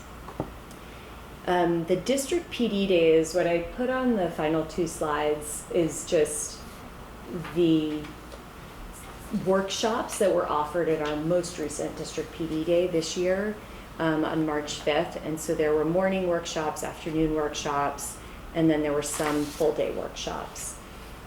The things I wanted to point out from this were that it is always, again, aligned to our strategic, actually I'll stay here because it's a little easier to see, but it's aligned around our strategic plan. So when people are applying to present or to bring someone in from the outside, we're looking at the alignment to empowering learners, equity of opportunity, healthy and balanced learners.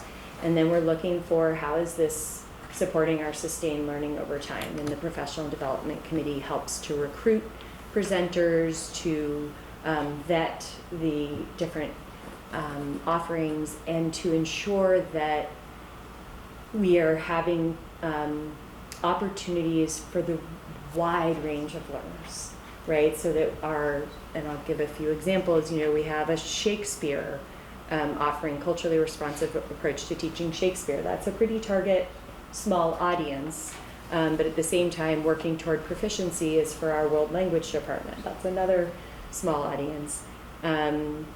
Mental health first aid. So there's a wide range of offerings so that we can really meet the needs of a wide range of learners. If you look more closely at these offerings, I think what the school committee would recognize, and those who sort of follow these conversations, is that they would sound very familiar. So you would see,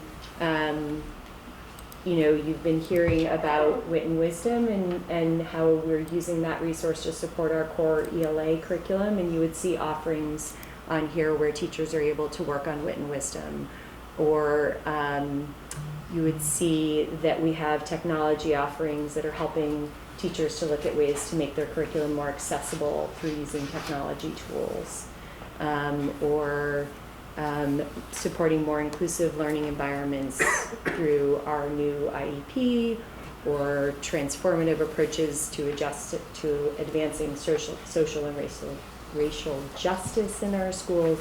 So they're, the SEI and ELD, they're all topics that we're always talking about and furthering those opportunities. Hopefully it just gives you a sampling of some of the types of workshops, but I'm happy to answer questions and tell you more about any of them. Yes. Yeah, go ahead, Jen. So I just have a question about kind of this breakdown because it wasn't clear to me. Are there requirements? So I know that there's there's flexibility in choosing what workshops, but are there also core requirements that teachers need to have in like X area? So I'm thinking about like the equity stuff, for example, given what we talked about today, like is there like an expectation that they have like X number? And then the second part of that, is there enough time for teachers to actually get all of if there is a requirement, to get those requirements completed? Great question. So the way we've approached the idea of requirements, we have talked about this idea of core competencies in areas the way like maybe at a college there's distribution requirements. The complexity of that, we have not taken it on in that way, and so the way we typically think about it is when there are things that we feel everybody needs to have this foundational knowledge, we typically in general don't have them on the district PD day, because we have generally had an approach where that particular day is a day where teachers have a lot of choice. to pursue, we try to provide options that are continuing our district work, but that they have some degrees of choice about what they're doing. And so those more, the things that we have identified as required are often done on site-based days, on days where we are using release time. And so as an example, when we had the Anti-Defamation League work with all teachers on looking at anti-bias, that was something we did on site-based days. And for trainings that we have that are coming up with that next year, those will be done on site-based days. There are occasionally some required, and that's where you see some red up there, and those are often related on a district day.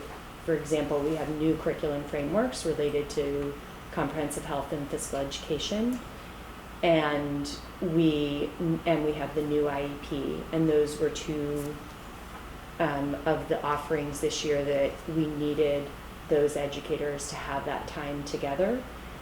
So those were required on a district day.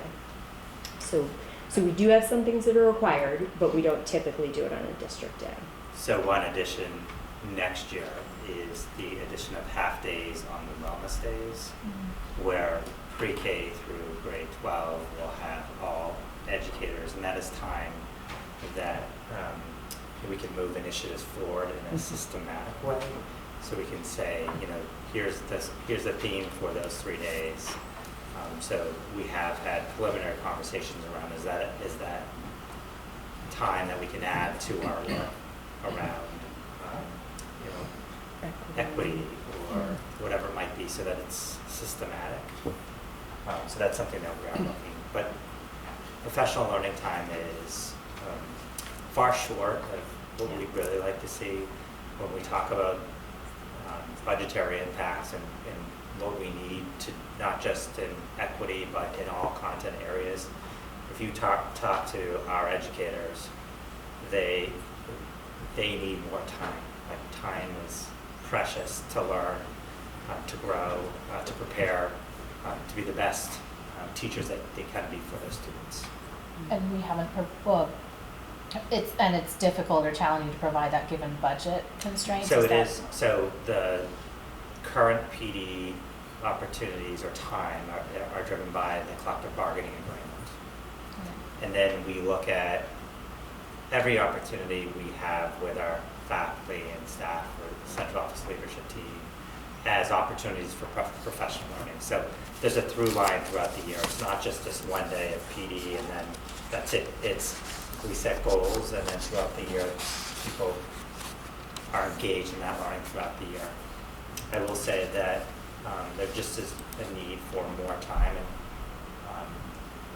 and potentially it could be a budgetary impact. It's just there's only so many days in a school year, so much time. So it's something we're looking at, what we can, how we can provide more time to teachers, what the budgetary impact might be. Yeah, and one of the potential sort of budgetary pieces is that when we don't have the days, we sometimes then are trying to release teachers, which has then a substitute cost, but it also has a cost to kids. Mm-hmm. And so that's one of the challenges we weigh is like, A, we don't always have enough subs, but B, then there's the cost of subs, but C, then the teachers are not in front of the students. So it's all interacting, I would say, time, money, and priority of the students. So. And then just a quick follow-up, so because one of the things that I was looking at was actually this one, right? Too, the reason I asked about requirements too, right? So if I'm like a math teacher, I would probably want to take this like math curriculum one, and is that paired up against these equity and like healthy and balanced learning, which means that there's much fewer opportunities for the teachers to get those other ones, which are actually important. Critical. Right. So, and that's a great point, and that is where often the PD committee comes in, and a lot of collaboration with teachers in building these out. And so one of the reasons we've ended up with half days, it's not all full day offerings, is because people are wanting to do more than one thing. So we're actually quite careful about what's in the morning versus what's in the afternoon. And the other thing is we are already planning for our November PD And so when I talk about sustained over time, there are many of these offerings. We do a feedback form every time we have professional development, the district day. And our last question this year was, which of the workshops were you not able to attend, either because it was full, it conflicted with something else you wanted to do, or you had too many things you were interested in? And then we have the specific data, and we had a very good return rate. We had over 430 people responded on the survey, and we're using that to start working on which of these are we offering again. And some of these were offered last year. So there are, like, there's one that, well, anyway, I won't go any further, but. So it does compete, when you have limited time and choice. It is hard. It's not necessarily the day to move things forward in a systematic way. So there's a trade-off there, but it doesn't mean that it can't happen at other times. It's something that we are looking, because we do feel that there are times when there's learning that we all need to be engaged in around specific topics. And doing it in a logical, systematic way is far more efficient and ensures that at least people have heard the content and learned the content. Chelsea? So do we track year over year what the faculty and staff are signing up for in terms of like category? So like Jen said, so if I'm a math teacher, I should be pretty consistently picking the math programs, right? But are we making sure that they kind of hit all those boxes of all the professional development categories that we would want them to? And how do we manage that? So we do have an online platform where teachers sign up for and are registering for any of these PD opportunities that they're involved in. It is an important tool for them, for their own licensure, for tracking what they're doing. It does give us data, and we are able to look back. We have not taken the approach, though, of having kind of those distribution requirements. Typically, the approach we've taken is really listening to the feedback and looking at, I can say like where we had math offerings or where we had whole language, world language, or there's an art offering. The majority of those teachers go because they've often been involved in planning it. At the very least, it's often a teacher from within their department who is planning it, and they're excited about that offering. So I think that has been part of the success of that, but we still want people to have, because there was an offering this year provided by one of our teachers who, in her own doctoral work, looked at attention deficit hyperactivity disorder, and it was the most popular, most requested offering, and we will be asking her if she's willing to do it again. And we're looking at, can we break it out more by grade level and provide more? So we're sort of trying to do all of those things, and still the teachers, though, kind of monitor their own, choices over time in terms of the district days. Okay, thank you. Can I say that I requested that this be something we discussed today, because I think it gives a window to anyone that watches, or if you're here today and you have a packet, they can see and hear just how you're thinking and coordinating this. If as we learned in 2020 and 2021, we have some exceptional community members that are skilled in some very amazing areas. If someone wants to reach out, who do they reach out to say, I happen to watch the online school committee, or I happen to see the packet, and I think that this is something I would like to tell you more about? Should they reach out to Greg, Stephanie, both? Either. Okay. So I think we have benefited from expertise in our Northborough community and our Southborough community. Absolutely. Part of our work is networking the experts around us, and we're fortunate. So that is something that if someone has something they feel that could contribute to the work that we're doing, definitely reach out. We'd be happy to have a conversation and see if there's a fit and a match. Okay. And then I would say just going forward as a school committee, should be something like on a recurring basis that you get some feedback from the administrative team on. You could figure out what frequency, whatever, but I just even and like to know that this is what has been done from September till now. This great progress, and then there's also room for suggested opportunity for improvement. So can I just add one comment too? And I think the request for additional people to really focus on this work.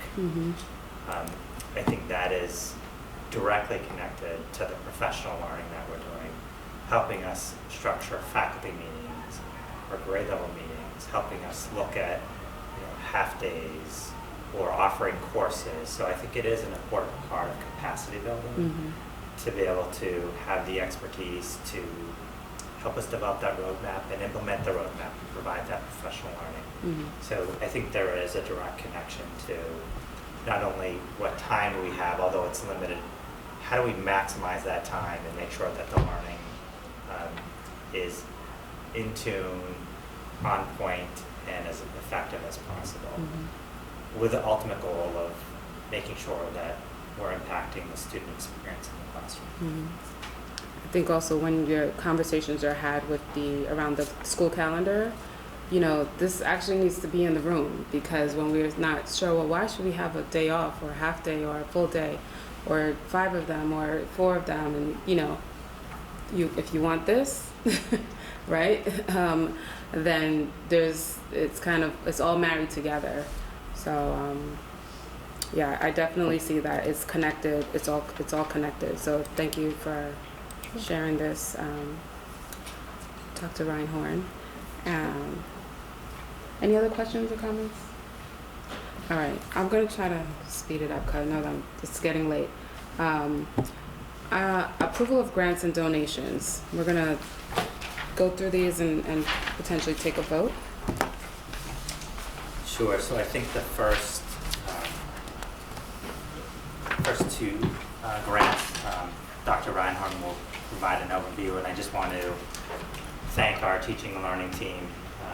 There have been no shortage of grant opportunities that have been available to us, and we have taken a lot of time to write the grants, apply for the grants, and we've been very successful at receiving additional support. So it's been a lot of work, and it's also, when you apply for a grant and you accept a grant, there comes a level of bureaucracy too. So it is an impact to the reporting and the finance department. But I don't know, Steph, you want to talk about these two? Sure. Grants? I will give the brief explanation. So the first one, the evaluate and select high quality instructional materials. You previously approved this is the increase, yeah. So you previously approved a grant that had the same name, and that was supporting a committee of elementary math leaders selecting and evaluating high quality instructional materials. So it was paying for stipends. This increase is now supports us in continuing that work and for purchasing materials and continuing to implement those materials. So it is an increase to that. And Kathy Lazat has been working with the math teacher leaders at the elementary level, and we can share more about sort of the work that's been happening there in the future. The second grant, the Apple Seeds Material and Professional Development Grant, Megan Kelty took the lead on this grant as our ELA coordinator. This Apple Seeds is the name of a set of materials. They are decodable books, which means that they're, for our early childhood learners, our early literacy, and they are really nice, colorful books that will support the teachers in students having those books in hand. So there'll be a set for every class, and that's what that grant pays for, is the actual books. Question, Chelsea? Thanks, Stephanie, for the Eureka Math. Is this going to be a recurring expense at some point, or is this a one-time, this is going to pay for it for right now? It's a great question. The Eureka Math, so that's the first grant evaluating, selecting This will, we're gonna have a group of people who will be using the resources next year and then everyone the year after. This will pay for all of the people who are using next year and for the teacher additions for all teachers, so that we will have those a year in advance so that we'll be able to think about the professional learning next year. And is maybe even enough for some of the classroom kits for the year after. So it's actually was pretty generous. Okay. And we're making a really good chip into there's a startup cost with new curriculum, and this is really helping us with that. And this is replacing Envisions that we use right now, so in the budget, will it just be a swap of expenses? We won't be buying Envisions anymore, and we'll replace it with Eureka for the students In in the future. FY26. Yes, it won't necessarily be a one-to-one, but I think But something will come off and something will come on. yes, in the future, yes. Okay. And say, not the same for the second grant, that's a one-time, One-time set of Purchase. books that'll Yeah. just be a support to the early literacy Okay. classes. got it, thank you. Any other questions? So we have 3 different grants. We can kind of, as a combination, approve them or vote on them, I should say, or do them individually.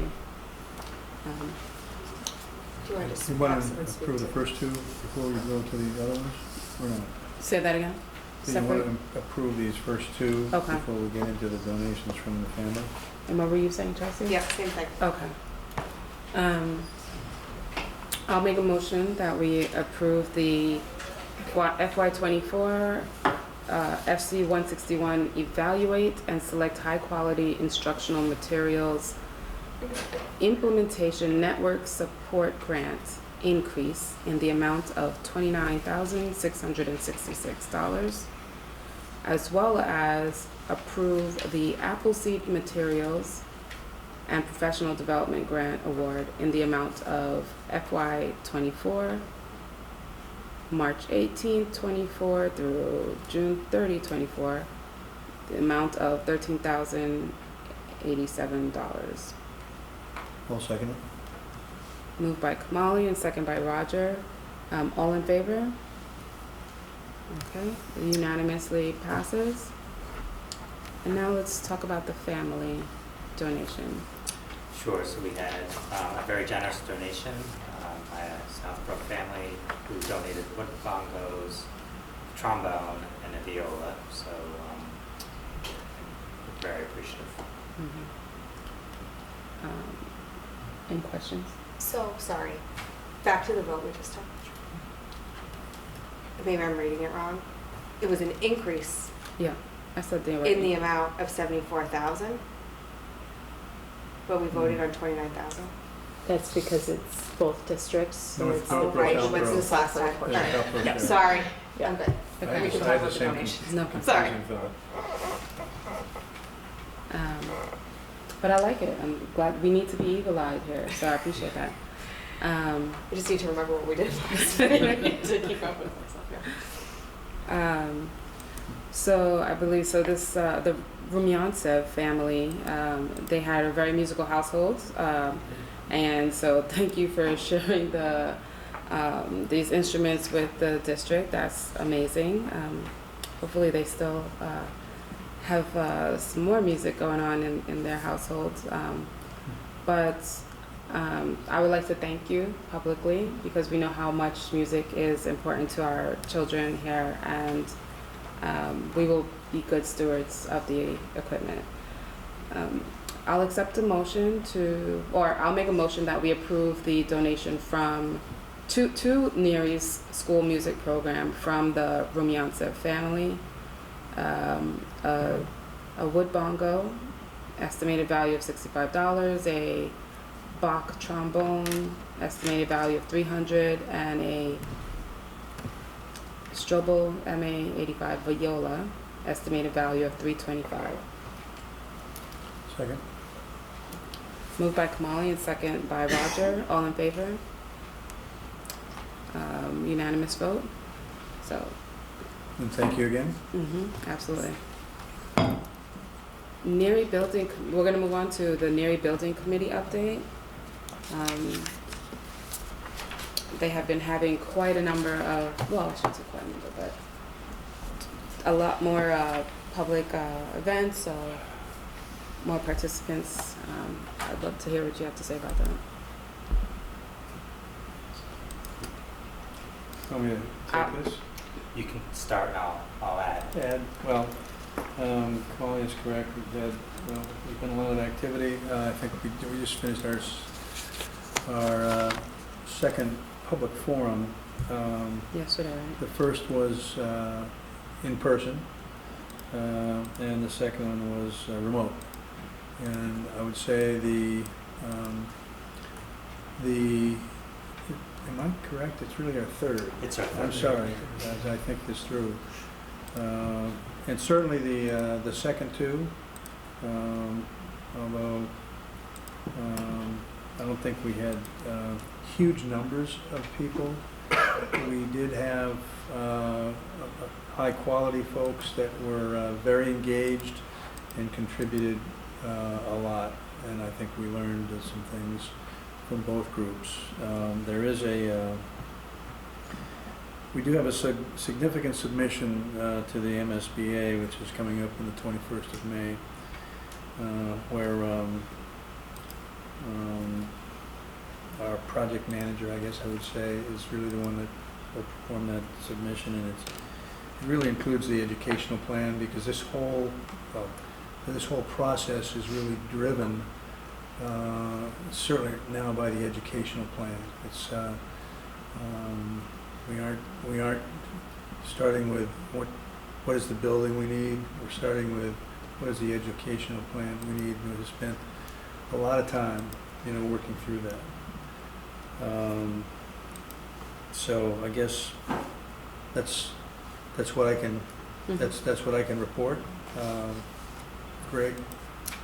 No, I would just comment on the ed plan.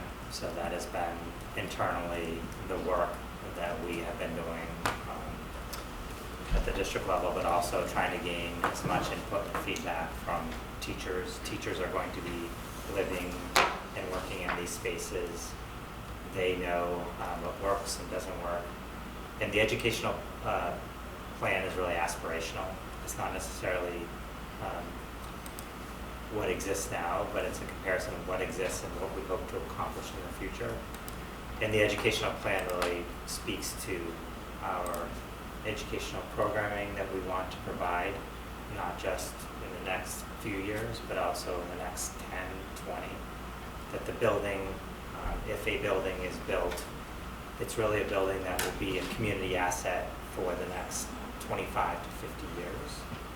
And that plan really speaks to how do we design a building that meets the current educational needs, but also thinks about what could education look like and what spaces do our educators and our students need in order to maximize their learning.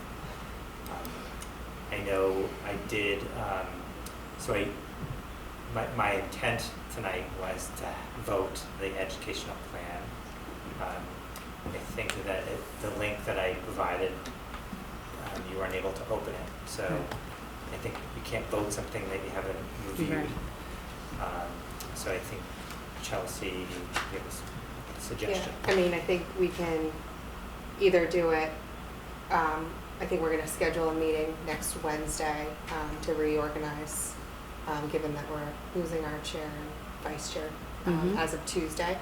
So that's one option, is to add it to that agenda, which may be the easiest path, seeing as we already have a time. And I would say that if Kamali and Jen have comments, to get them into Greg so that we can take them under advisement on Wednesday. Okay. Another potential approach is we could have the updated link, share the file, and kind of do like a DocuSign, like have you read and acknowledge that you understand the material, do you agree or not agree, or whatever comment you want to put there, and then you would have it for your potentially a May 15th meeting. So either one, I think, service does the same thing. Yeah. Take me through that one again. And I know We could- what you're trying to do is get your and Jen's comments in, so that when we have the meeting On the 15th, on the 15th, which is those comments would be available for those of us that would be at that meeting to, does that work? So there's also cadence in the Neary Building Committee that we need to have the school committee approve, and we want the Neary Building yeah. Committee to approve this larger comprehensive submission. My recommendation. So I was thinking we could move faster if it's like a DocuSign kind of. Yeah, my recommendation is, I mean, I think the next meeting is June. Next meeting is June, which the Ours? submission, Yeah. the submission is May 21st. I think you're meeting on the 20th, right? Yeah. Yeah. And the Neary Building Committee's meeting on the 20th to Yeah. kind of finalize everything. My recommendation is to put it on the agenda for May 14th, 15th. That any feedback that the two of you have, send it my way, and I can incorporate it into the committee meeting on the 15th. Yeah, we can't really send it around because that's sort of serial communication, so. Yeah, no. So sending it to Greg, I think, I mean, I would certainly think that's the best way to do it. Can you send it, are you able to send it to the new, is it public? So I'm just wondering if the new committee member, because they're going to be voting on it. Yeah, so I can, I can make it available to anyone in the public who wants to provide feedback. It's not the goal is to get as much input and feedback so we can get this document as right as possible, so. Yeah, I'm just thinking so they don't have 24 hours We to could, look at. we could share it with the community Yeah. and seek feedback. I mean, we could post it with the agenda too, Exactly. so that way it's out there. We can link it to the. Sounds like we have a plan. If I could add a comment, not specifically to that, but just for folks here and for folks that may watch this meeting, there really is a lot of activity involved in this project. Not only do you have the building committee, you have several subcommittees. There's actually what do we call that, advisory committee, but all of the meetings of the Neary Building Committee and the subcommittees are all public meetings, and they're all Zoom meetings. So anyone, keep your eye on the on the meeting schedule. Anyone can dial in and participate. Well, at least observe those, and your comments are always welcome. So take advantage of that. The other comment is the Neary Building Committee has launched a Neary Building Project website. So we will post the ed plan to that website as well. So it'll be another way for people to interact with information and provide us with feedback. So May 15th, I'm here. Yeah. Gives us a week. So we will take up that vote at the proposed date of May 15th. So moving on from old business, the superintendent's report to the committee, although he's been reporting all night, but now we're going to talk about enrollments. Yes, so I think enrollments is an important conversation, and we continue to monitor enrollments very closely. The committee is aware that the kindergarten enrollment tends to be the most volatile. When we move through our budget process, we budget for actuals, and with kindergarten, we are now seeing that enrollment is at 117. I did print it out today, which puts us at the ceiling of our class size cap, so that would allow 6 spots for incoming K students. Looking at the historical K enrollment, we have usually anywhere between 10 to 12 new enrollments of kindergarten students over the course of the summer. My recommendation is to add a 7th section of kindergarten for the 24-25 school year. Becky and I have had conversations because it is an unbudgeted position. And we've had conversations around where we are, what projections are, and we do feel that we're able to add this position in the FY 25 budget, and still continue accomplishing the goals that the school committee set out. So my recommendation to the committee is my ask of the committee is still for us to add a 7th section of kindergarten for the 24-25 school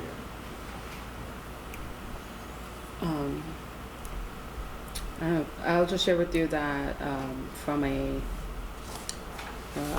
standpoint of a parent experiencing the Finn school between pre-K and kindergarten right now, you can visually see the need for a 7th classroom, and so I'm not surprised by this. And also, it just shows that our commitment to keep the ratios to as close to what has been serving us well for such a long time. Yeah, I'll leave it at that. Roger. Question, so this will be coming out of the existing budget, Correct. correct? So is this really something that we're involved with at this point in time? Well, I think it's important. We've approved the budget. Are you looking for support, if you will? Yeah, I mean, I think that, we do have a plan, and Right. as we know, plans change. Always. Situations happen. So my rationale for our request to vote is because it may require us going back to the town at some point, and we had this unanticipated increase in enrollment, and therefore we're not able to do everything we set out with the appropriate budget. So I just want to make sure the school committee is informed and is in support, and a vote does give us that support. A vote to agree?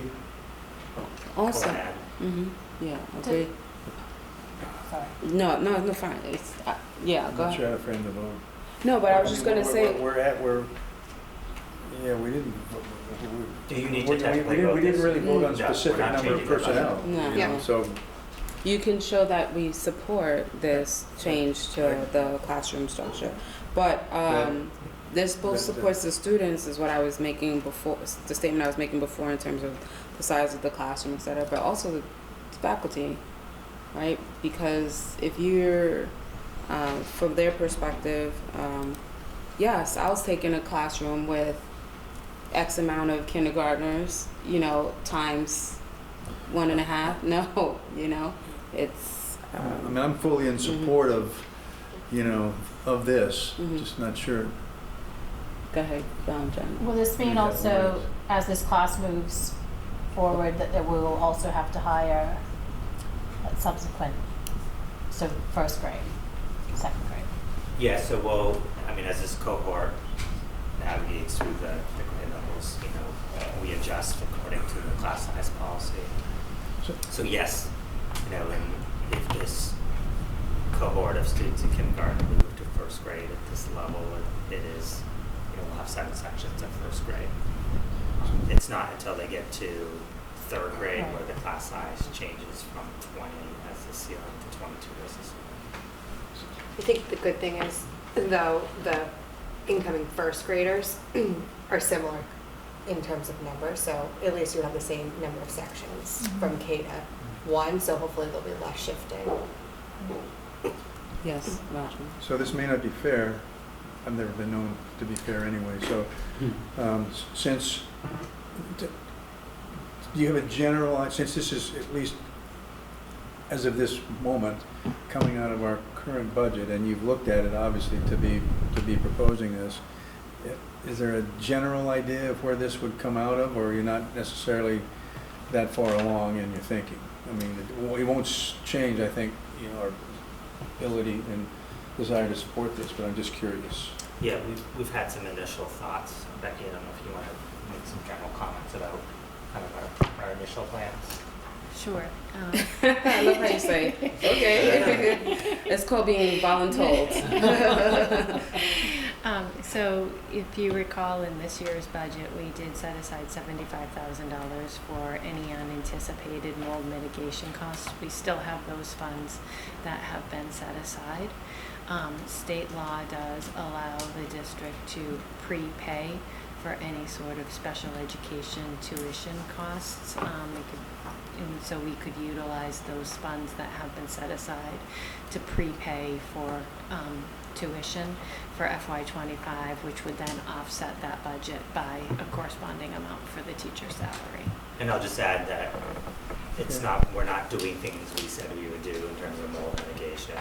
It's that we have accomplished everything that we've said we needed to accomplish in order to mitigate the issue. Air conditioners have been installed. We're in the process of power washing. We're replacing floors. Fortunately, we appreciate the town's support in accomplishing these tasks. We've had some favorable prices in terms of what we thought, and the actuals that are coming in has been favorable. And also we did receive some insurance reimbursement, not a ton, but all of those factors have helped us not have to use that $75,000 at this point. But that was an additional amount than what we got from the reserve fund, right? Like these were, we Correct. encumbered them. Correct. And so it's totally separate from, It the is. transfer was what we had already spent. Exactly. I just want to be Exactly. clear. Yes. Yes, yeah. Okay. Yeah. This was- I think we had set the money aside in case there were additional things that we needed to take care of. And just I'll add in terms of adding the additional section. So we have added additional sections in July. The more we can kind of pre-plan enrollment, the better off, because we are now in class placement. You know, as part of the budget process, we did have an educator who, we didn't have a position for. We found a position in Northborough for that person, but again, their wish is to stay in Southborough. Our wish is for that person to stay in Southborough. So there are a lot of benefits to this, and it's perfect timing of the way out, essentially. Roger? Ready for motion? Yes. I'm ready. I'm going to take a shot at this. So I would move that the school committee support the district's recommendation, or the district's proposed plan to add a kindergarten section in the current 2024-25. I guess it's just the 2025 budget. School year. I would say like add a seventh, like to be the seventh. Add to be the seventh section? Yeah, Moved by Roger second. and second by Chelsea. All in favor of supporting this addition? That is unanimous.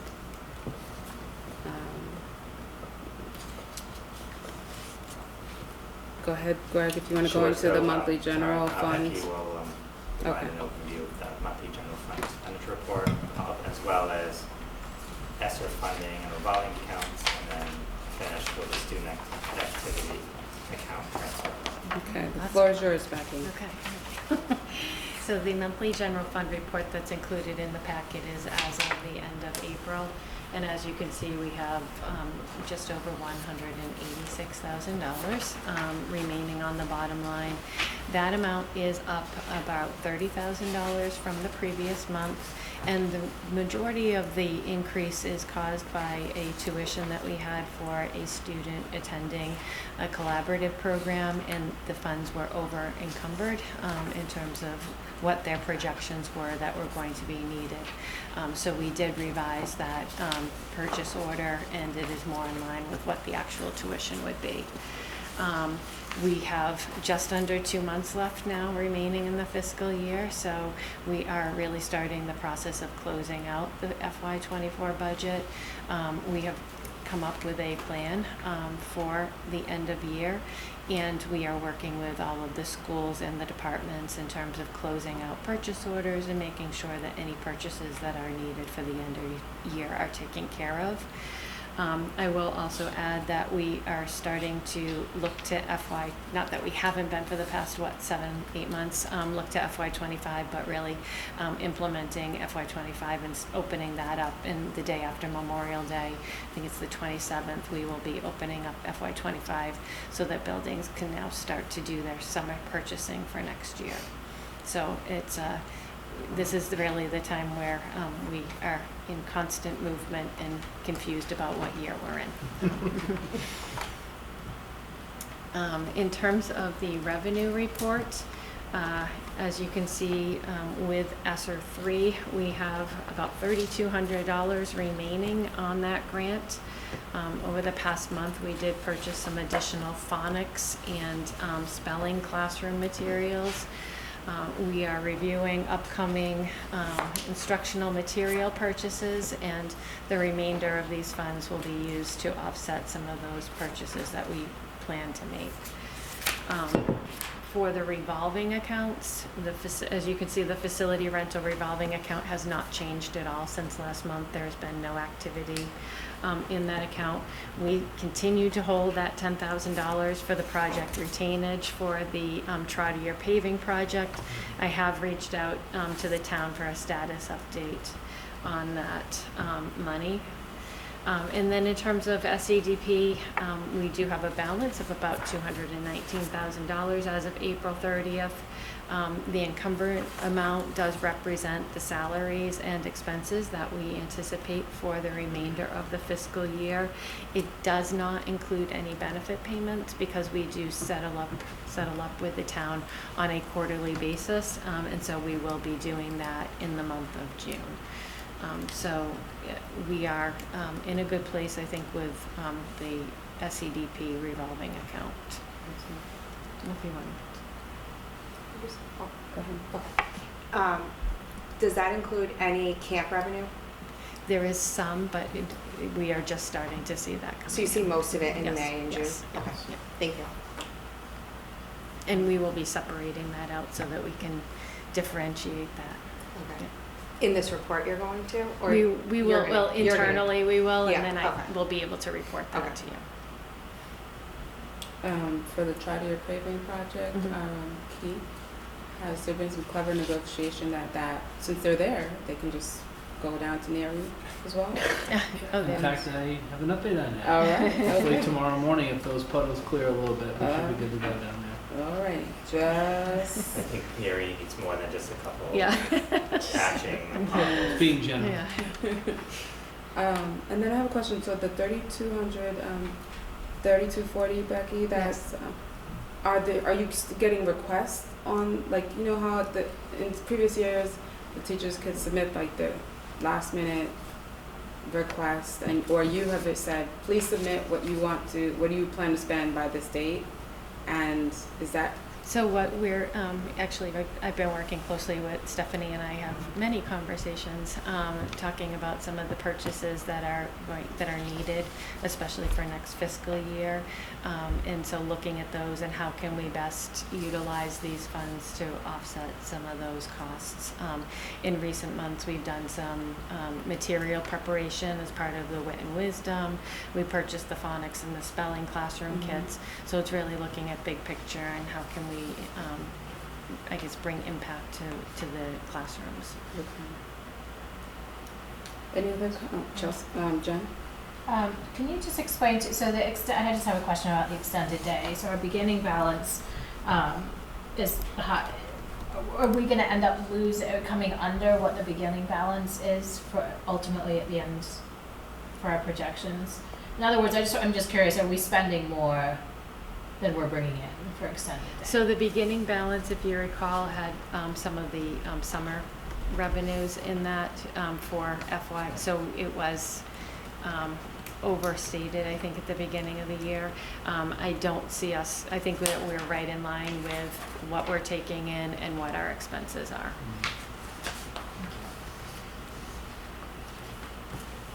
Ready for a vote on the expenditure report? Yes, thank you, Roger. So I'll move that we accept the Southborough Public School District fiscal year 2024 budget monthly general fund expenditure report as of April 30th, 2024 until audited. Second. Moved by Roger, second by Kamali. All in favor? And it's unanimous. Thank you. Okay, and then lastly, the student activities. So just as a reminder, the student activity funds are funds that are set up. They are allowed by Mass General Law, and it is an accounting of any monies that are raised by students for student use. So in essence, the district is the custodian of these funds, but really the money belongs to the students. Last fiscal year, the school committee did vote on the transfer of some of these funds. If you remember, the finance team had done an analysis of some of these accounts. We had some inactive clubs, we had some inactive money, and there was a vote taken so that we could allocate money into different accounts. And 3 of those accounts are the 6th grade, the 7th grade, and the 8th grade classes. And we started them off with $2,000 in their account, and then through the years they may take in money for field trips or for fundraising, those sorts of things, and there's a constant in and out. And what we're proposing tonight is when the 8th grade leaves Trotter and goes to Algonquin, there is oftentimes money that is left in that account. And so what we are proposing is that when the 8th grade does leave, that those funds will then revert to the incoming 6th grade class, and that will help to ensure that they have a starting balance in their account for any sort of activities that would occur throughout their 6th grade year. And we would ask also that that go back to last year, because we did not address it for the class that left us in the spring of 2023. Question, what do we do currently then? So we just, what do we do currently with the? So this is really, since we're really focusing on these accounts right now, this is a new process for us. And this would be the first time that we would propose that. In previous years, we've just kind of let those balances ride, and then they'd sit there and no one would be able to use them, because the intention is that they would be for that class. So by doing this, then we'll have a process for those funds to revert. Right. I would just make a suggestion. I don't think we have the exact amount we would provide to the 6th graders. Do you have that? It will depend on the what they have at remainder? the end of June 30th, and I know that they have some trips coming up that So will come out of the my question account. is, should we wait until we have the actual number that we're to vote the specifics? Well, we were thinking of a broader policy, so that way every year, rather than have the school committee vote on it, if the school committee voted that each year it would revert, then it would be an automatic process. But we could do a vote every year. How much are we talking about? Like in, Under 5,000. I Oh, think yeah. it's fine to do a policy, or I mean, that's fine. Last year's class had about 1,900 that would have gone to this year's 6th grade. We could say not to exceed I think, yeah, an just, amount, if you want to do like not to exceed 3,500 or something.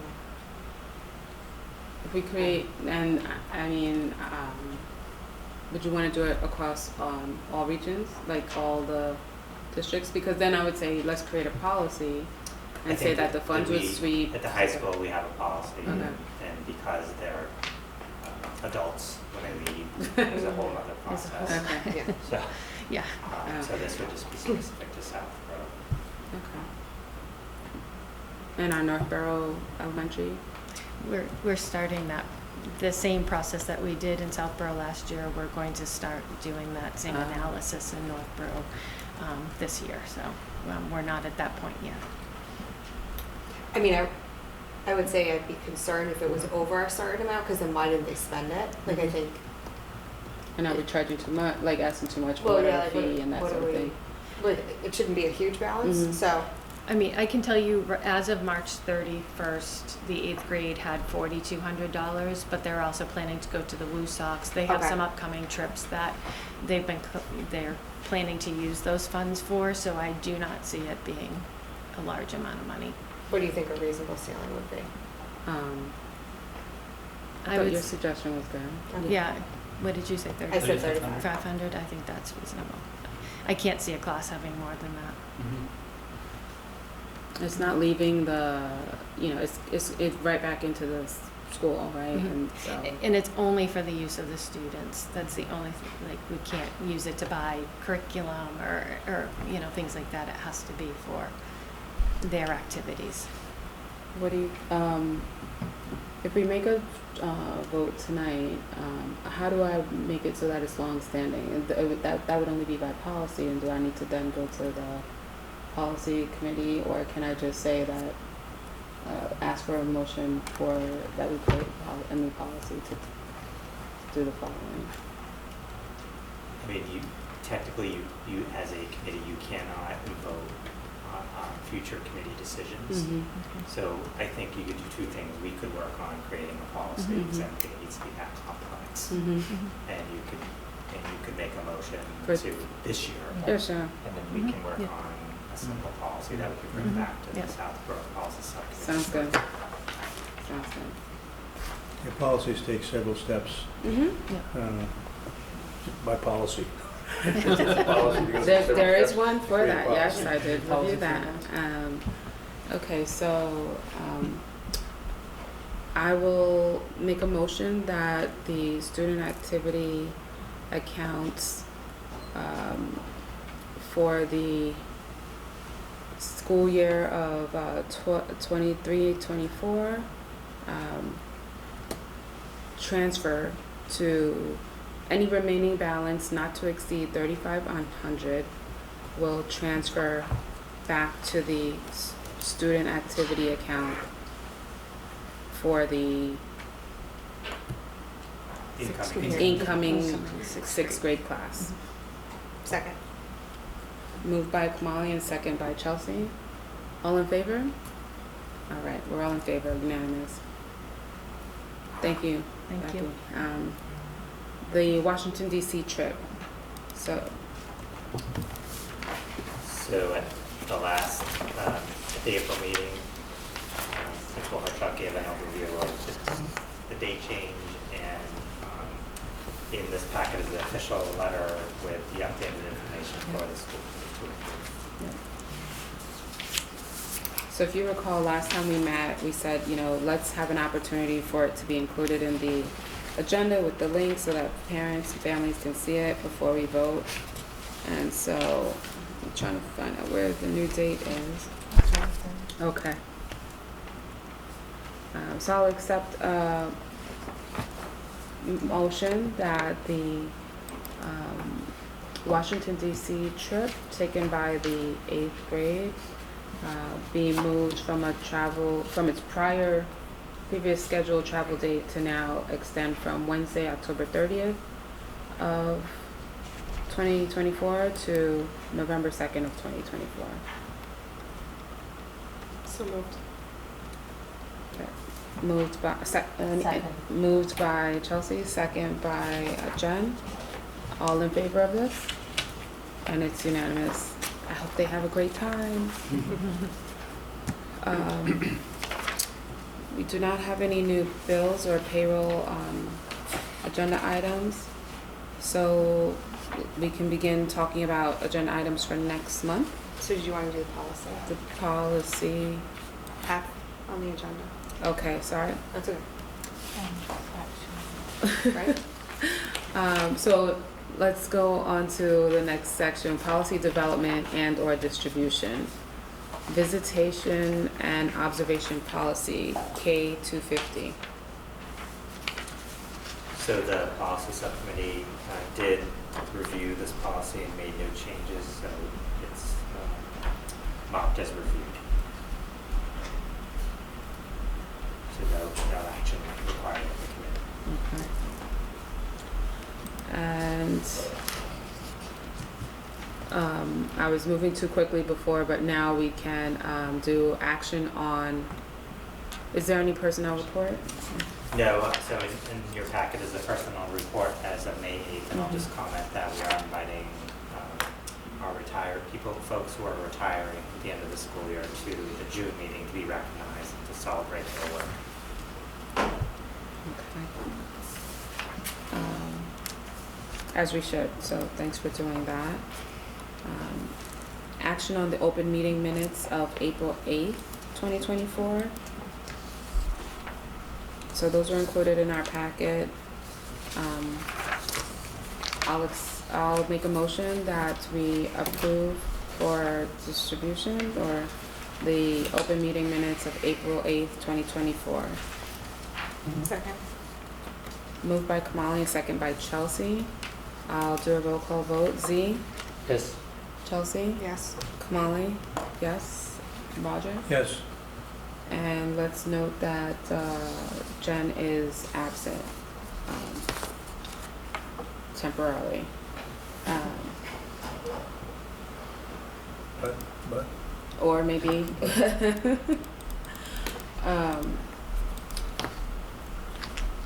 we're just gonna vote pause can for a still be minute.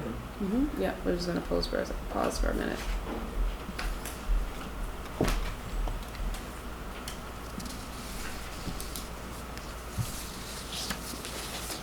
Jen, we made a motion and got a second for approval of the open meeting minutes of April 8th, 2024. Everyone has voted and I approve. Jen approves. So we have a unanimous vote. Thank you. So let's begin planning for next month's agenda. Or can I separate, you want to plan for next month or you want to plan for the May 15th or both? So I think for May 15th, we should Make do K1, which is the election of officers, and then that one agenda item. And that will be on Zoom only at noon. So just make that as efficient as we can, given that I'm sure people have Yeah. to be other places. I mean, that's my thought, I don't know. And then the Right. plan. That's, oh, sorry. I Those thought- two, right? Those two, yes. I'm sorry, what did? The educational plan. Yes, yes, that was the Yeah. other agenda, right. Okay. So, so that'll be great. We'll communicate that to any new officers, the meeting date and time and location or link. And now moving forward from that for June, what are we thinking? We have potentially SEL presentation, the retiree recognition we already talked about, subcommittee and liaison assignments. Do you want to, are we bringing that up to, let's do the subcommittee and liaison assignments up to the May 15th? For Or- initial distribution of Do that? I Too remember- soon? Yeah. Not necessarily, okay, see, yes, okay, you guys just came in, so you know what it was like, okay. Yeah, I feel like that took us a while. to Yeah, figure- yeah. Maybe too long.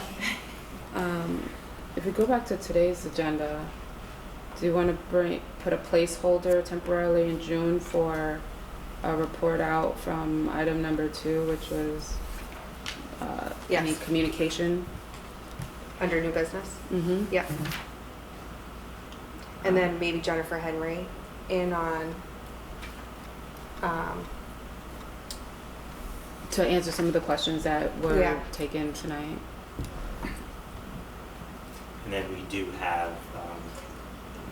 Dr. Linton and Mary Ellen doing the SEL presentation.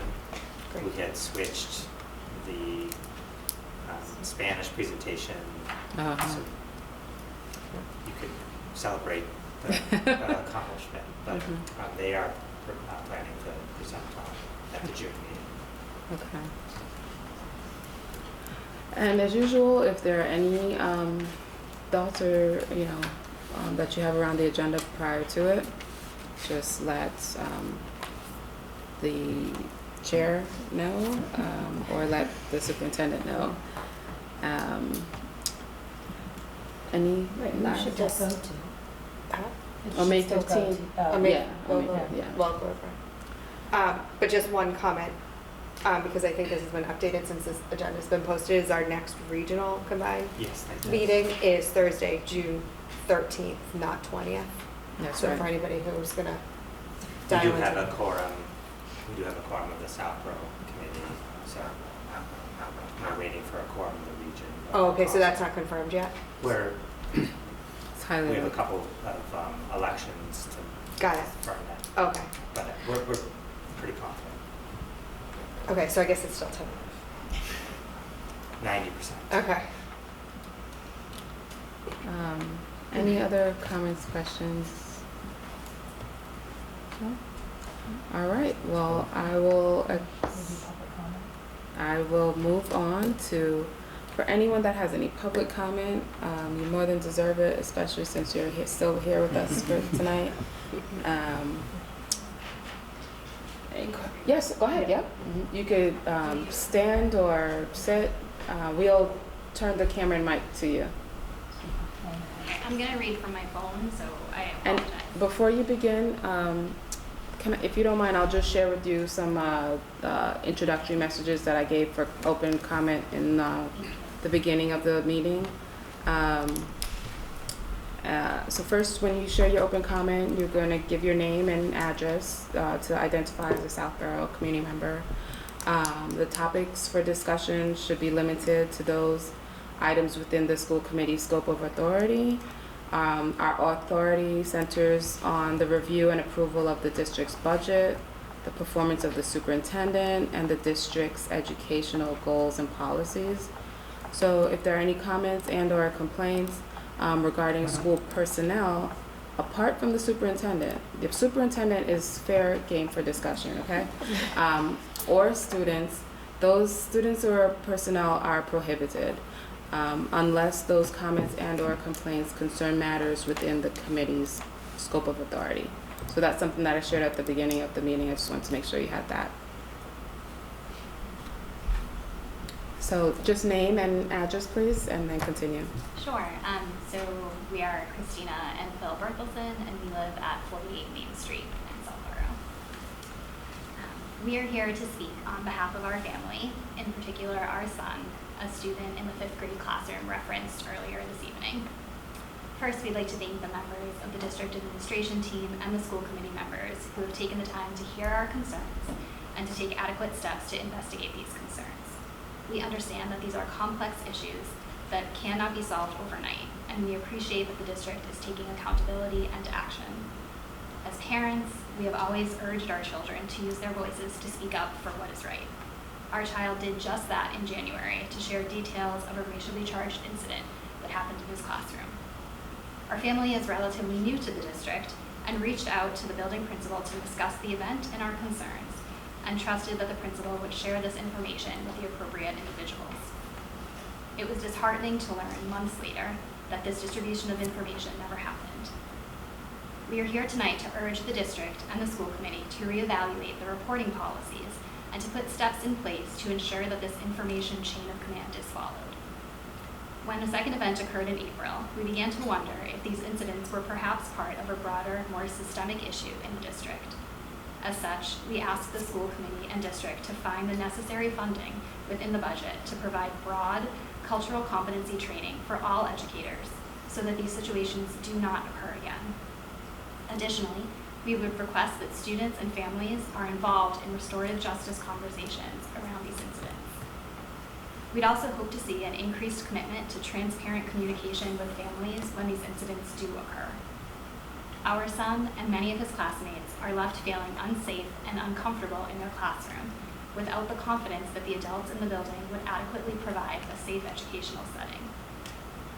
We hope that the work that is happening now will help the district create a culture of recognizing and speaking up against any kind of discrimination, be it by students or educators. Thank you. Thank you for your comments. Okay, I just want to say thank you for your comment.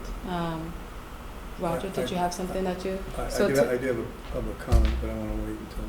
Okay, no problem. I just wanted to offer that I hope that the content of tonight's meeting and some of the comments that we shared throughout speak to some of the open comments that were shared tonight. I won't take too much more time out of everyone's evening to rehash those, but I just want to say that I did aim that the discussion tonight, both the input from the superintendent as well as us as board members, spoke to what we heard in the open comments tonight. If you guys would like, I always have room to say more, but I'll pause there. Roger, did you have a? Unrelated. Okay, please. unrelated. Anybody have anything related? Okay. Noting that this time is not meant for a Q&A, I'm going to close us from. He still has an open Yeah, I Okay, have- I'm going to move on to the next person that would like to share an open comment. Roger. So, I have a hard time with goodbyes, and I wanted to separate this comment about saying thank you to Kamali and Jen. I had the distinct, and I'm going to say experience, of chairing this committee throughout COVID. And Jen and Kamali were on that committee throughout that experience.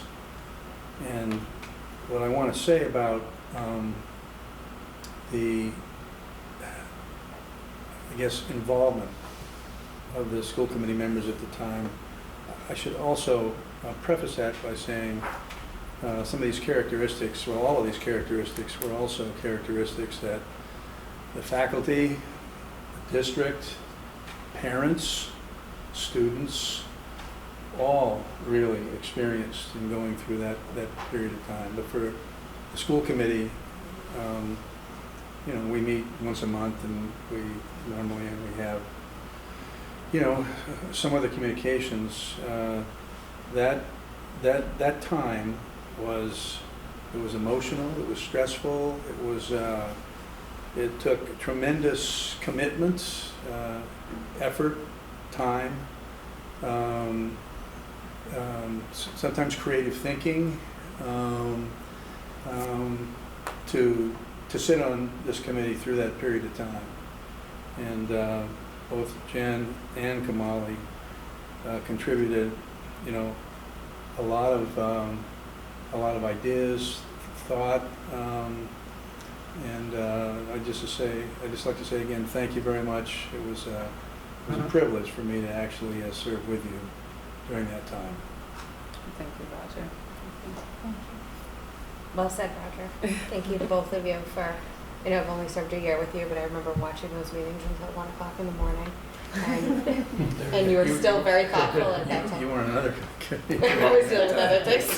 True. Yes. But I still was paying attention to what was going on your side, and you were still very thoughtful at 1 o'clock in the morning. So, I think the residents were well served by both of you here, and good luck with their next ventures. Thank you, guys. Thank you. Appreciate that. Do you have anything you'd like to share during open comment, Jen, or Z, or anyone else? You know why I did that, right? Kamari doesn't want to leave. We'll be here until 1 a.m.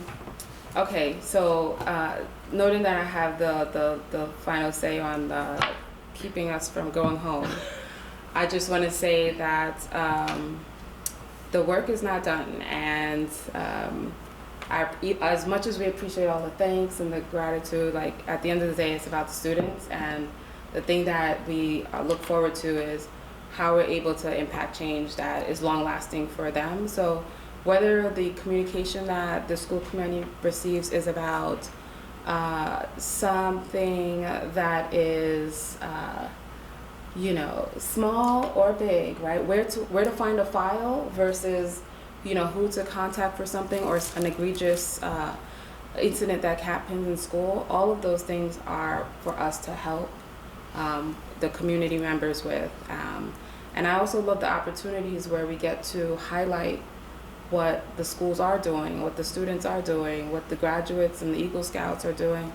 So, two things can be true, which is that we have a really wonderful school system, and but then there's also room for improvement. And I think anyone that serves on this board just needs to do what we can to just continue to improve and improve and improve, and set in place policies that are going to last after you leave. So that's on that note, I'll accept a motion to close the meeting, or I'll make a motion that we close our meeting for today as of 9:30 p.m. All second by Roger and Chelsea and Jen. All in favor? All right. Have a good night, everyone.